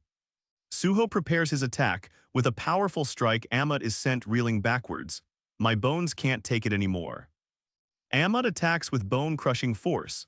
Suho narrowly dodges the powerful strike. Suho realizes why Tarnak and the other monarchs lost to the Shadow Monarch in the past. Amut looms, wondering what's happening. Essel says, let's put up our final struggle together, Suho, young monarch. Despite Amut's pain, Suho prepares his next move against the towering monster. Essel lays defeated, murmuring as the sounds of battle echo in the collapsing dungeon. Beru asks, are you up? Essel, now in the shadow dungeon, replies in Beru. Someone whispers, shhh, be quiet, they're resting right now. As Essel's eyes blaze with fury in the collapsing dungeon, time to show everyone. Essel weakly says, you did it, as she sees the dungeon collapsing. Amut has been recruited. Suho has completed a quest and leveled up. Suho is asked if he would like to check his rewards for the battle. Far away in an office, someone is looking at Sung Jinwoo's profile. Something started upon the disappearance of hunter Sung Jinwoo. Hunters and gates have appeared again thanks to Jinwoo's memories. Stardust exists unlike before. Since Lim Tijio is on a trip, the distribution must be from someone else. Suddenly a phone rings. It's rare for you to call me, association leader. The man is crying. His voice cracks as he says his nephew is trapped in a gate. A man begs Jincheol for help, mentioning his trapped nephew, Mr. Jinho. A dungeon break has occurred at the Korea University of Arts, causing widespread panic. The authorities are requesting everyone in the area to promptly evacuate immediately. Soldiers lament their helplessness as they await the Hunter Association's arrival. The smoking soldier explains the Hunter Association is investigating infected hunters. Looking at the profiles, the investigator questions that a C-rank hunter was infected. The investigator is stunned by the sight of the infected hunter crashing into the room. This C-rank awakened Mistburn is different. It even has a weapon. Yunchul wonders if his level up will help. The infected C-rank hunter lunges forward, its eyes glowing ominously toward Yunchul. The infected hunter swings down with tremendous force, shattering everything in its path. Yunchul screams as he narrowly avoids the blow. This is insane, he thinks, witnessing the destructive power. The force of the blow continues as the infected hunter cleaves through the ground toward Yunchul. Dust and debris fly everywhere as the infected hunter's attack continues. A massive gust of wind and power explodes outward as the infected hunter continues his attack. There's no way. He realizes the ranking system exists for a reason while dodging the attacks. When will reinforcements arrive? He asks himself. The infected hunter pauses its attack, blue energy crackling around it. Yunchul looks on in disbelief, muttering, huh. Yunchul thinks no way as he sees the infected hunter's power growing. People watch from above. With a powerful burst, the infected hunter begins to lunge once again. Yunchul is drenched in sweat and fears the incoming attack. The infected hunter brings his weapon down with a mighty crash. Yunchul says, damn it all, there's no time to wait for a hunter. The infected hunter roars, raising its weapon once again. Yunchul thinks, I need to stop this guy. The infected hunter's strike comes crashing down. Yunchul thinks even a single hit will be fatal. Yunchul barely dodges another earth-shattering attack, but something unexpected happens at the last moment. He thinks I can't let him run loose, as the infected hunter prepares another attack. The infected hunter spins towards Yunchul for another attack. Yunchul is losing this fight as he is sent flying. The infected hunter strikes again, sending a powerful shockwave towards Yunchul. Yunchul braces for impact, but an unknown force intervenes, halting the infected hunter's attack mid-swing. Time seems to freeze as an unexpected power emerges. The infected hunter's weapon connects and explodes in a burst of violence. Yunchul is sent hurtling through the air. Badly injured and drenched in blood, Yunchul gasps in pain from the blow. The infected hunter's attack sends rubble flying. Yunchul has been sent flying by the attack. Yunchul is sent sprawling, blood splattering from his mouth. He hits the ground hard and notices his HP is only 1140, meaning he is close to death. Yunchul is severely hurt but alive, he thinks. I lucked out. Energy crackles as the infected hunter prepares another devastating blow. Is there any hope left for Yunchul? A powerful lightning strike emanates from the infected hunter's weapon toward Yunchul. Fatigue is starting to set in as Yunchul stares down his relentless opponent.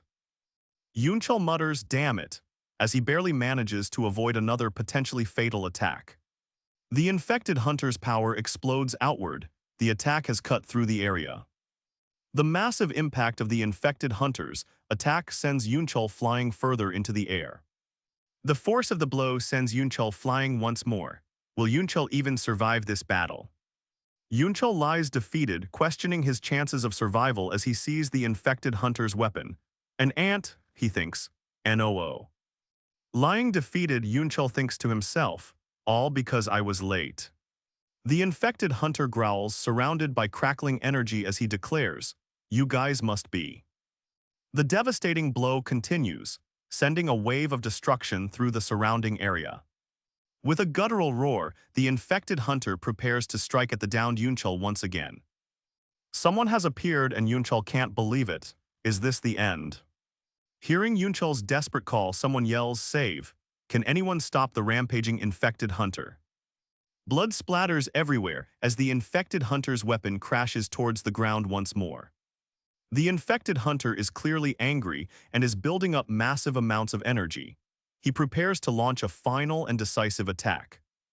The infected hunter is roaring with power, ready to unleash another devastating attack. The infected hunter's attack explodes, destroying the building around Yunchul. The infected hunter's devastating attack levels everything, obliterating the surrounding buildings in a shower of debris. The power of the blow reverberates and causes the entire building to collapse. The force of the explosion shatters what's left of the building. Is anyone safe? The infected hunter pauses amidst the destruction. It has been a while. Inside the transport, Ryo Singh's name is spoken, concern evident in the speaker's tone. Ryo Singh. Someone yells, "Wake up!" Ryo Singh wakes up and whispers, "Suho." He asks for the phone. Someone says, the dungeon. The pyramid lies in ruins. Has the dungeon been cleared? With the dungeon in ruins, a plane flies above, far from the damage. The hunter thanks Suho for saving them in the pyramid and helping them return to Korea. Someone asks, shocked, why he went to Egypt. The person mentions that his uncle reported to the Hunter Association. He might need to visit the association soon. The person responds that something is strange. Suho thinks he's lucky but has a secret. Suho thinks to himself that he can't reveal what happened with Amut. The clanging chains echo as the powerful guardian remains in the tomb. Amut's chains remain, trapping him in the shadow dungeon. Amut reminds Suho of their original agreement. "Don't be too worried," Amut says. Amut remarks how he can move more freely now. He continues that it's better than the tomb. Amut's vibe has changed a lot. Sung Suho suddenly appears in front of Essel. She is shocked, screaming, "Why, young monarch?" Whoa. The massive Amut towers over Suho. He seems to be analyzing the situation. Amut remarks that he can feel the nature here, though faint. He pledges to follow Suho. A gate opened in the shadow dungeon, leading to an urgent quest. Amut. Someone thinks that Suho can summon monsters and even transform, but is only a B rank. He wants to scout him. Suho asks what rank Baru thinks he is, and Baru responds that he thinks Suho is about A rank. The scene shifts to focus on Lee Minsung and the Idarim Apostle. The Chivalry Guild stands tall in the city. Someone remarks how big the guild has become recently. Someone mentions that they were a C-rank guild, but now have a B-rank gate. The man claims this is all thanks to Stardust, as it allowed them to tackle a B-rank gate. Kim Sung-soo thinks B-rank hunters won't understand. The Hunter Association might ban Stardust. The man thinks HMM while he takes a sip of his soda can. The building is silent, but we are told this is the Chivalry Guild. Someone with glowing eyes asks if they own the Ancient Gate rights. This is the Chivalry Guild. What brings you here, a kid? Apostle demands the gate be handed over. Someone shouts, bewildered, everyone. Another asks, what kind of joke are you pulling? Apostle notes some members did not consume Stardust. He thinks this is perfect and states from now on. The Apostle tells everyone to stop using their senses. Someone asks why they are listening to the kid. The Apostle says he wants to talk to others. The Apostle claims that his creator wishes to possess the world. He came to Earth to fulfill that wish. Someone asks what he means. The Apostle explains creations execute the will of their creator. Humans are different. He asks which creator they follow. Minsung is shocked. The Apostle yells to revert everyone. The man asks if this is a cult. He threatens the Apostle. The man is frightened and sweating as the Apostle uses powers. The Apostle with glowing eyes questions, did you just blaspheme my creator? He commands, amplify. The man screams, aha, as a massive force sends him flying through the air. The Chivalry Guild's base is getting destroyed. The force of the Apostle's power sends the man flying through the air, destroying the guild base. The Apostle's power overwhelms the guild. His eyes gleam with an ominous intensity. With the guild members back in control, the Apostle orders them to clean up this place. The Apostle orders the guild members to forget what they saw, ominously. The destruction continues. The Apostle looms over the man, pressing him about free will. Is anyone truly free? A plane takes off above the Seoul airport, the sky a dull shade of gray. The suited man observes the gate. This looks dangerous. The group stands beneath the eerie red light, bracing for impact. In that case, a man declares ready for action. The subordinate reports, reassuring the Apostle that everything is under control. They will report to the Hunter Association. The Apostle summons the Jamasu, and the surrounding hunters are instantly petrified. A blinding golden aura engulfs the Jamasu, its monstrous form revealed.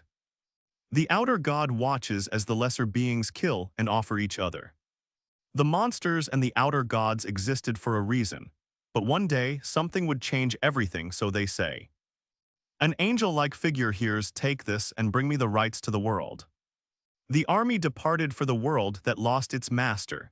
Immense energy was needed to transport the countless soldiers. However, the army of God persevered, finally arriving in the world. In that place, the winged beasts fill the sky. A lone figure stands. They saw darkness. A pitch-black darkness of unfathomable depth consumed all. Above Suho, a swirling vortex of shadows and power appears, ready to awaken. Dark magic erupts around Suho, manifesting into winged shadow beasts. They descend, ready to unleash their power and obliterate everything in their path.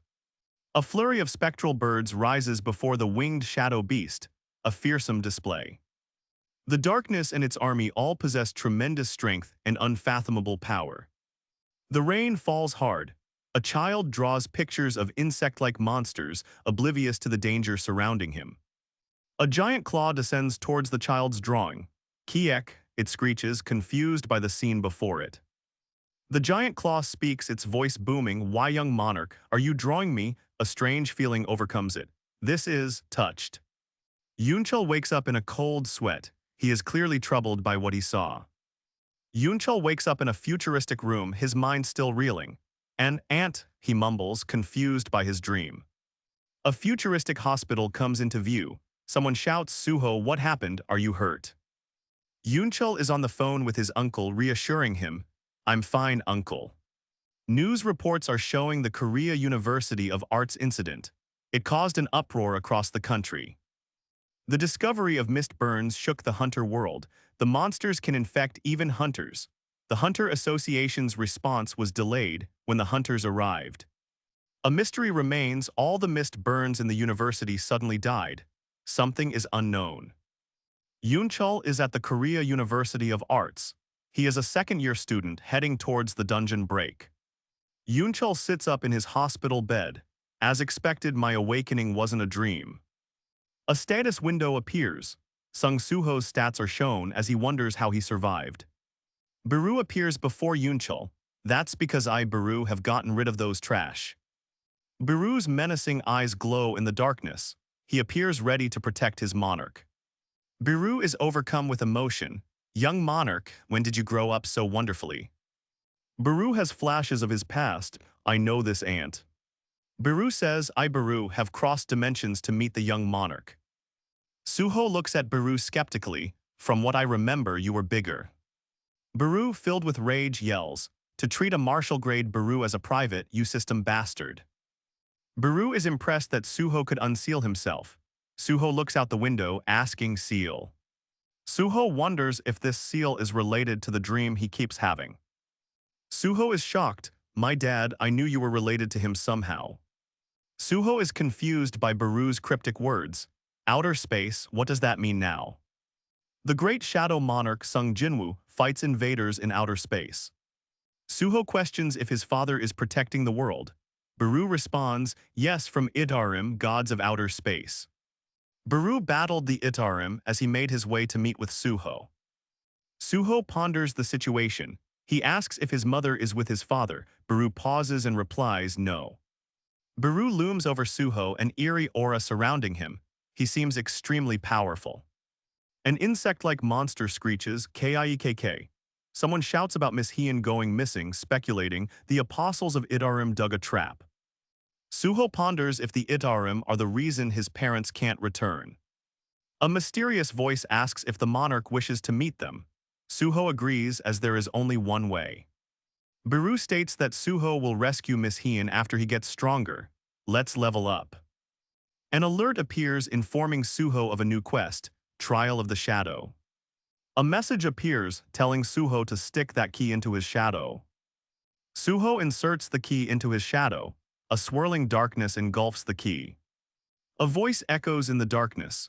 Go ahead, enter and take all the power that should have belonged to you. Suho is in disbelief, thinking about space, the gods, and the shadow monarch.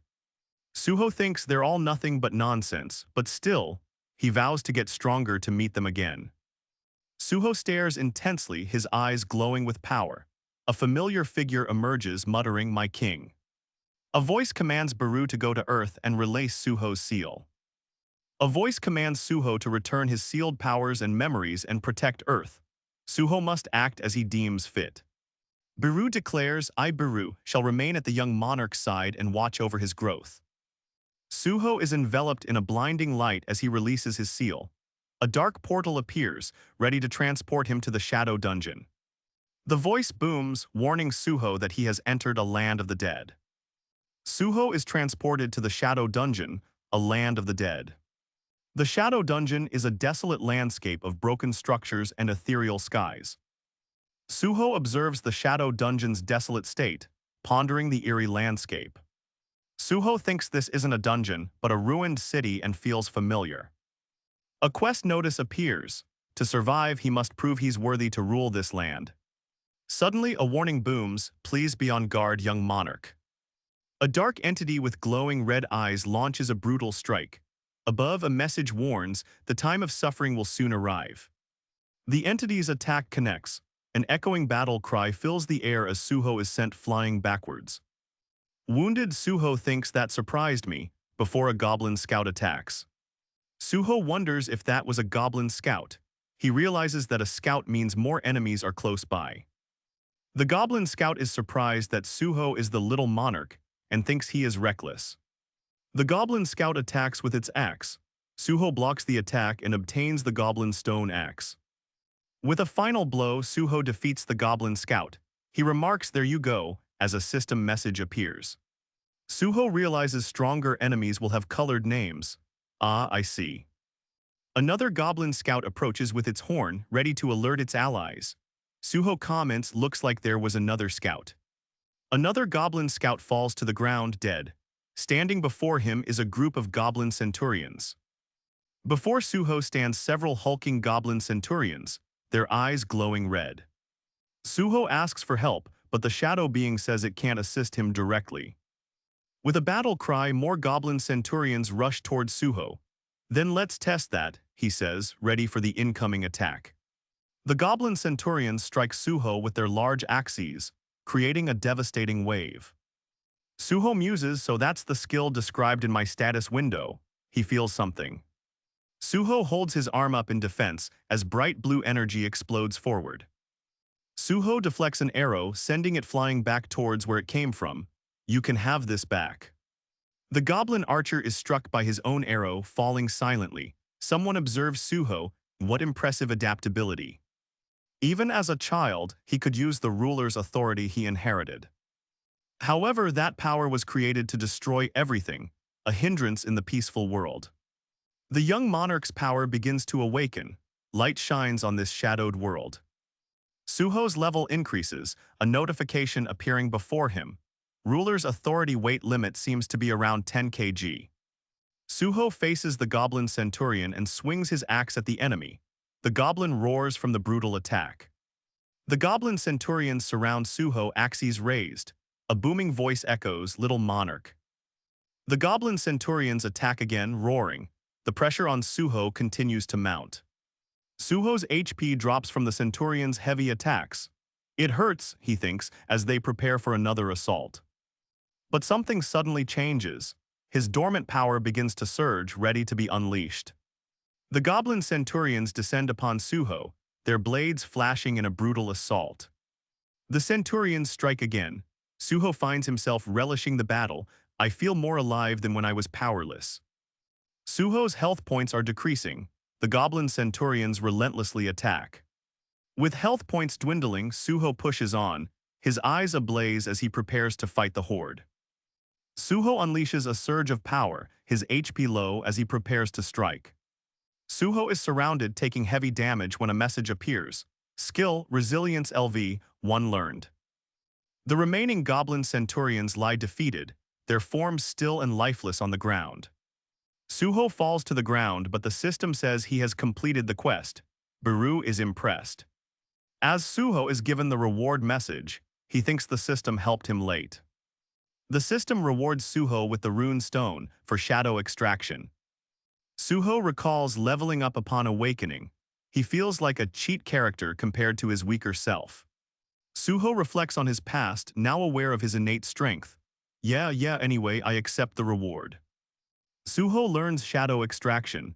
He can now extract shadow soldiers from corpses. Suho is surprised, and I can make shadow soldiers. Suho wonders if shadow extraction is like necromancy. He then considers making shadow soldiers to command. The system prompts Suho to name the skill shadow extraction. He sighs, finding it tedious.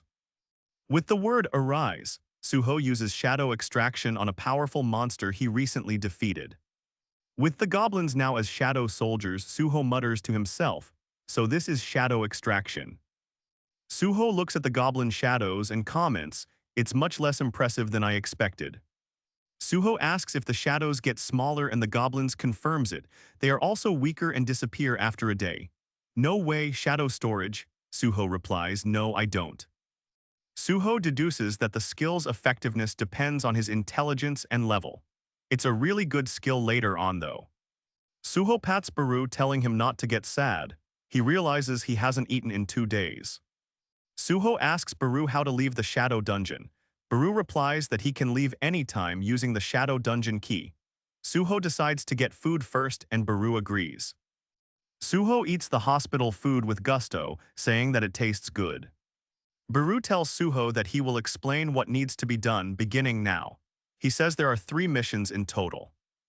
Baru tells Suho that the first mission is to protect Earth from monsters. Baru's second mission is to find Miss Hien no matter what. Suho wonders if he can find his mom too. I have to go into the dungeons. Baru's silhouette looms as he states, and the third mission, this one is very important. Baru, overwhelmed with the prospect of showing his true power to Suho, hesitates, but explains that he needs to consume other beings. He can absorb their magic and knowledge. Baru's explanation makes Suho think that he needs to eat something with magic. This also means going into dungeons. After eating, Suho declares, "Then let's get ready." Baru informs him that he needs to be a licensed hunter. Suho prepares to measure his magic power. He wonders what rank he'll get, maybe even S rank.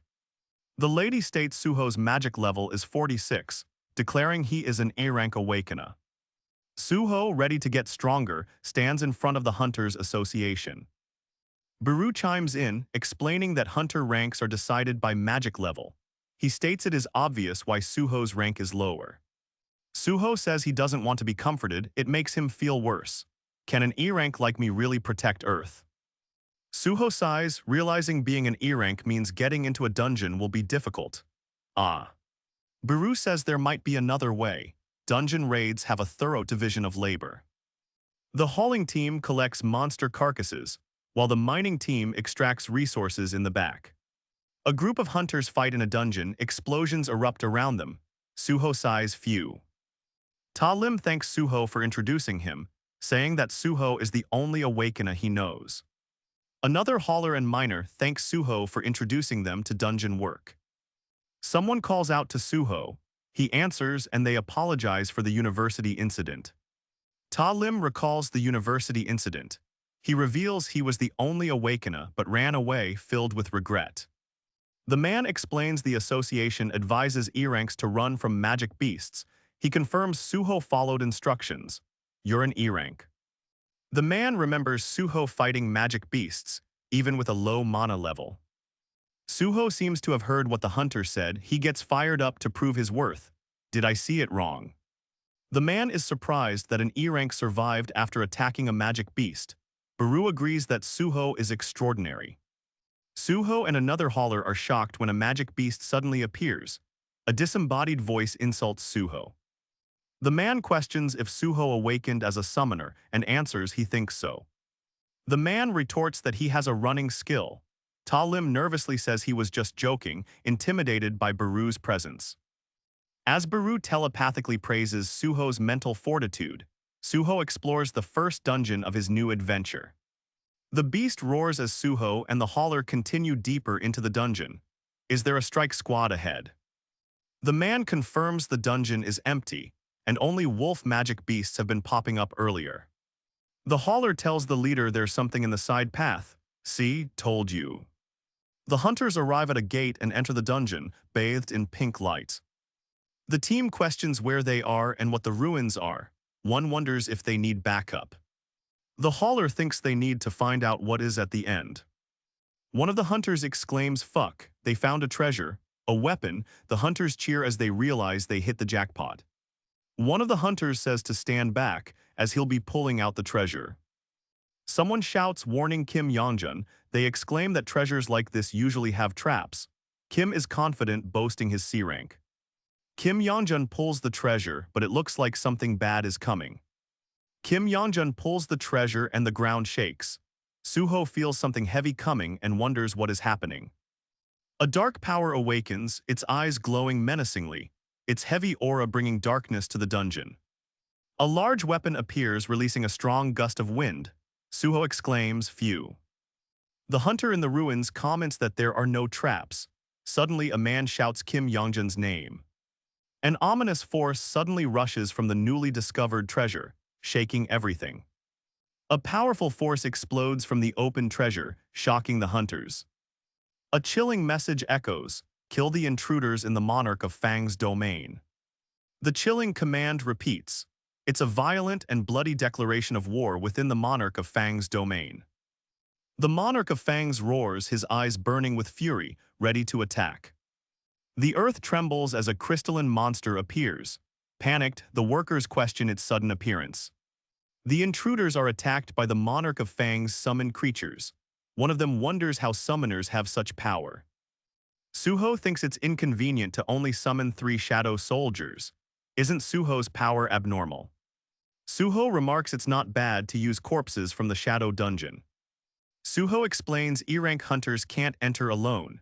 Meanwhile, other hunters want to bully a newbie while they mine crystals. Suho agrees that they can recover his power here in the dungeon. A voice echoes, "Young monarch, don't tell me," as crystals surround the area. Suho tells the shadow to eat the crystals since it's useless. The shadow acknowledges Suho as the young monarch. Suho questions the statement, wondering if they are talking about his father. The monarch's presence confuses Suho. The hunters sense something is approaching them. One says it would recover them. The hunters hear a sound and think it's the strike squad. It's where they went. The hunters hear something approaching, yelling. The monarch of Fangs's monstrous form looms over them. More magical beasts appear, their snarls and glowing red eyes ready to hunt. The workers wonder why the magical beasts came all this way. They scream, fearing for their lives, run away. The monarch of Fangs is charging forward with incredible speed. The hunters are terrified, bracing for the imminent impact. The hunters scream for help as the impact gets closer and closer. The monarch of Fangs bites down. A worker cries out Suho's name, desperately seeking a savior. He shouts that he'll buy them some time to escape. One worker thanks him. Steel-fanged lichens appear, ready to attack. Suho thinks they are the same level as the D-rank mist burns. Suho watches them run. One of them says, "You can run away too, Hyung." Suho tells his shadow goblins to guard the hunters for now. He opens his inventory. Suho thinks weapons he gathered in the shadow dungeon are better than pickaxes. Suho launches towards the incoming monsters with incredible speed, ready to intercept their attack. Suho defeats the steel-fanged lichen. One of the miners is shocked by Suho's power. Suho commands, "Arise," and uses shadow extraction again. His shadow soldiers arise from the bodies of defeated enemies. Suho's shadow goblins and a new shadow arise to assist in the battle. The shadow soldier exclaims, "Ooh, young monarch." Suho is getting used to fighting with the shadow authority. Suho realizes he doesn't use any mana for extraction. I might even make an army. The system notifies Suho has defeated the steel-fanged lichen. Let's add one more to the group. Suho commands, "Arise." More shadow soldiers emerge from the fallen lichen and the goblins cower in fear. The goblin shadow soldiers whimper, terrified of Suho. He levels up and commands, "Arise," to make more shadow soldiers. The steel-fanged lichen looms. A worker cries out, calling for Suho. One hunter questions Suho's abilities, while another wonders how to explain his power. He mutters that he is E-rank. He thinks he isn't a false ranker who intentionally lied about his rank. A quest appears. Suho sees a quest notification. Only one enemy. He already defeated all the lichens. A voice echoes, "Does this mean there's another enemy?" Suho and the others stare ahead, puzzled. A soldier figure appears. The hunter cries that he's a lifesaver. "What even happened?" another one asks. A bright attack rushes toward Suho. The hunters yell, "Hyung, it's dangerous." Suho is shocked by the incoming attack. The blast hits Suho. He is blasted backward, his eyes widened in shock and pain from the attack. The soldier continues his attack, kicking and slashing one of the hunters. One of the hunters screams in terror, "Wolf team," as he sees the attack. The soldier yells, "Attack," as his attack collides with Suho. The hunters watch in disbelief as the scene unfolds. Another hunter lost their senses and became a beast. It's the lichen's fang possessed. Suho thinks escaping with Dajian Hyung would be the reasonable decision, however. Biru denies the soldier being a monarch like Suho's father. Biru tells him that it doesn't mean Suho can face him now. Suho realizes the system is helping him grow. He wants to find his parents.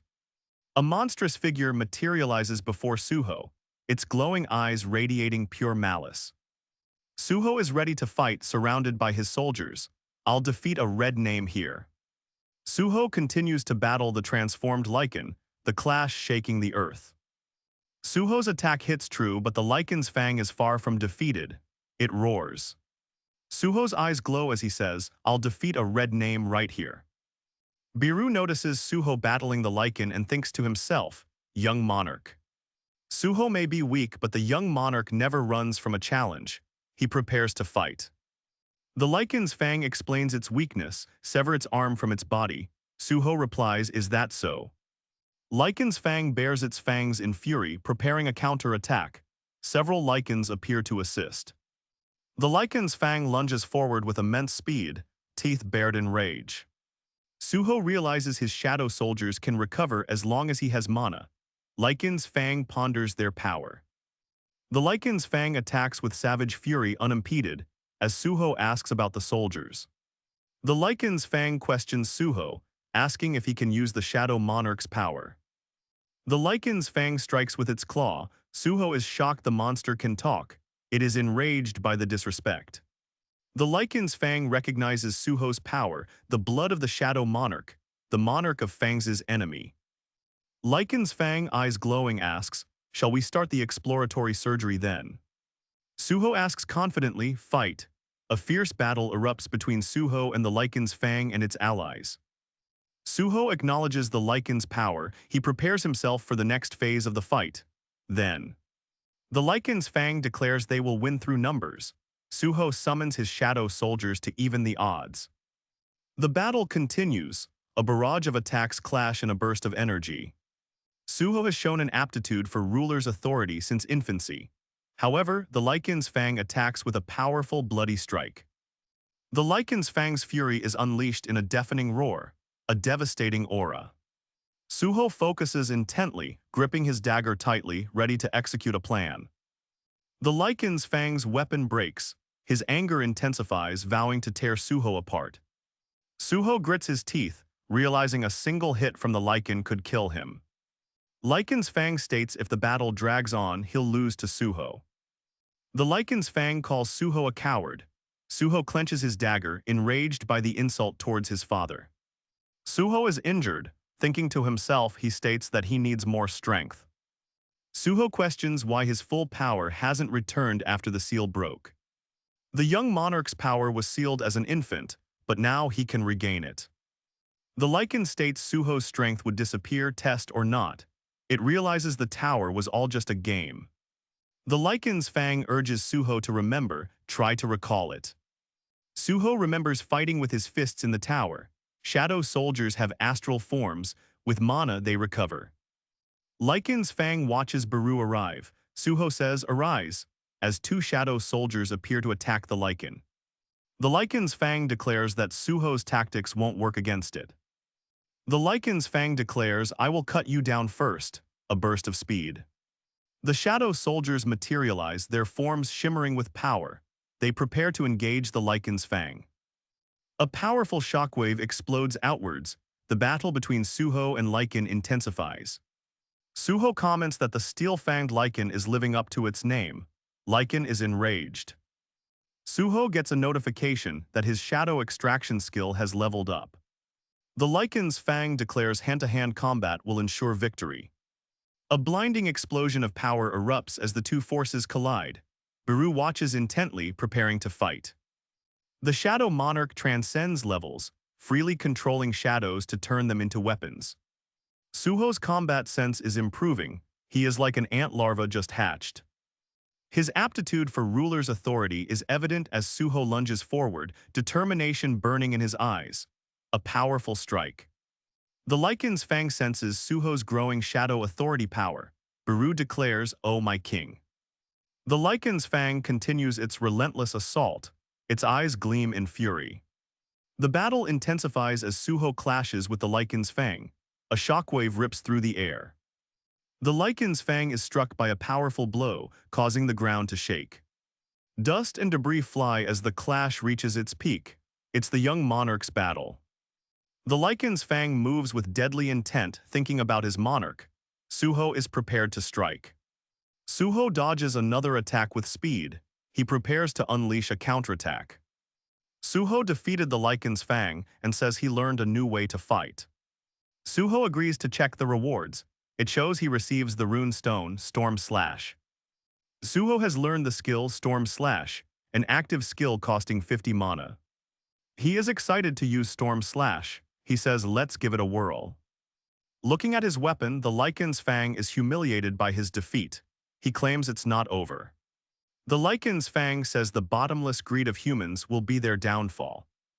A notification appears above Suho. He has acquired the item, Raken's Fang. Suho thinks the new weapon is better than a goblin's. Lycan's Fang is shocked. He holds Raken's Fang and concentrates.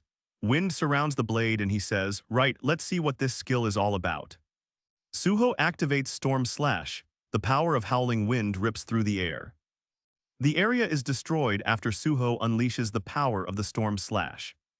Suho thinks it's a problem that the skill drains so much mana. Suho groans, noticing someone's presence. "Ah, Hyung, you're up," Suho asks. An injured man shouts "Eek" as he is being attacked in the destruction. The injured man says that he will check if there are other survivors in the dungeon. An E rank with a summoning skill, that shouldn't make him so strong. The surviving hunters are shocked, wondering how the destruction happened. With a surge of power, Suho slices through the air, tearing apart the corrupted Lycan's fangs. Suho defeats the Lycan and levels up. He realizes more beasts are inside. Suho thinks he needs to collect the IXP. Lycan's fang refuses to work with him. Lycan's fang is ashamed that Suho uses his skills on weaker enemies. Lycan's fang is in disbelief. "The young monarch defeated me, that's..." He trails off. Suho walks forward into the ruined arena, eager to see what awaits. The fallen hunters lay dead after the Storm Slash. Suho looks down, his face grim. They all died. The spirit of Raken's Fang speaks, claiming it merely killed the intruders. Its mission is to guard the monarch of Fang's sanctuary. Raken's Fang tells Suho to be quiet. His shadow begins to stir ominously. Raken's Fang echoes, revealing the chilling truth. Any corpse, no matter its kind, can be turned into your soldier, young monarch. Raken's Fang is shocked that Suho would even consider such a thing. Suho replies, "Nah," he thinks it's another punishment. Raken's Fang is surprised and wonders if Suho is the young monarch. Suho asks if this place is a monarch sanctuary, and Baru confirms it is. Suho wonders about his father and the monarchs. Raken's Fang reveals that Itarim is his king's current enemy. The spirits announce the monarchs. Sung Jinwoo is the monarch of Shadow, Suho's father. The monarchs are revealed: white flames, beginning, frost, transfiguration, and destruction. Raken's Fang says his king defeated the other monarchs when they invaded. Suho is in shock. Father did that. Raken's Fang says Sung Jinwoo, the monarch of shadows, killed his master, the monarch of fangs. Suho reflects on the situation. "It's not like I don't understand your feelings." Raken's Fang questions whether protecting the sanctuary is worth antagonizing Suho's father. It asks, "What did you say?" Suho declares his desire to reunite with his parents, held back by invaders. Raken's Fang asks him if he will cooperate since he is the blood of the Shadow Monarch. Suho asks Raken's Fang what he thinks of their partnership. How about it? A sky full of clouds with birds flying above a cafe building. The media asks Lim Dajian, the survivor of the recent dungeon incident, about the full Strike Squad wipeout. Lim Dajian says he will tell everything to the media about the incident. The article recounts an E-rank hunter rescuing others in the dungeon all alone. Back at the Black Tortoise Guild, an official is on the phone, saying they need more E-rank hunters. Lee Young-ho from Black Tortoise Guild is asked about a new candidate. Looking at the screen, he replies, "Let's see."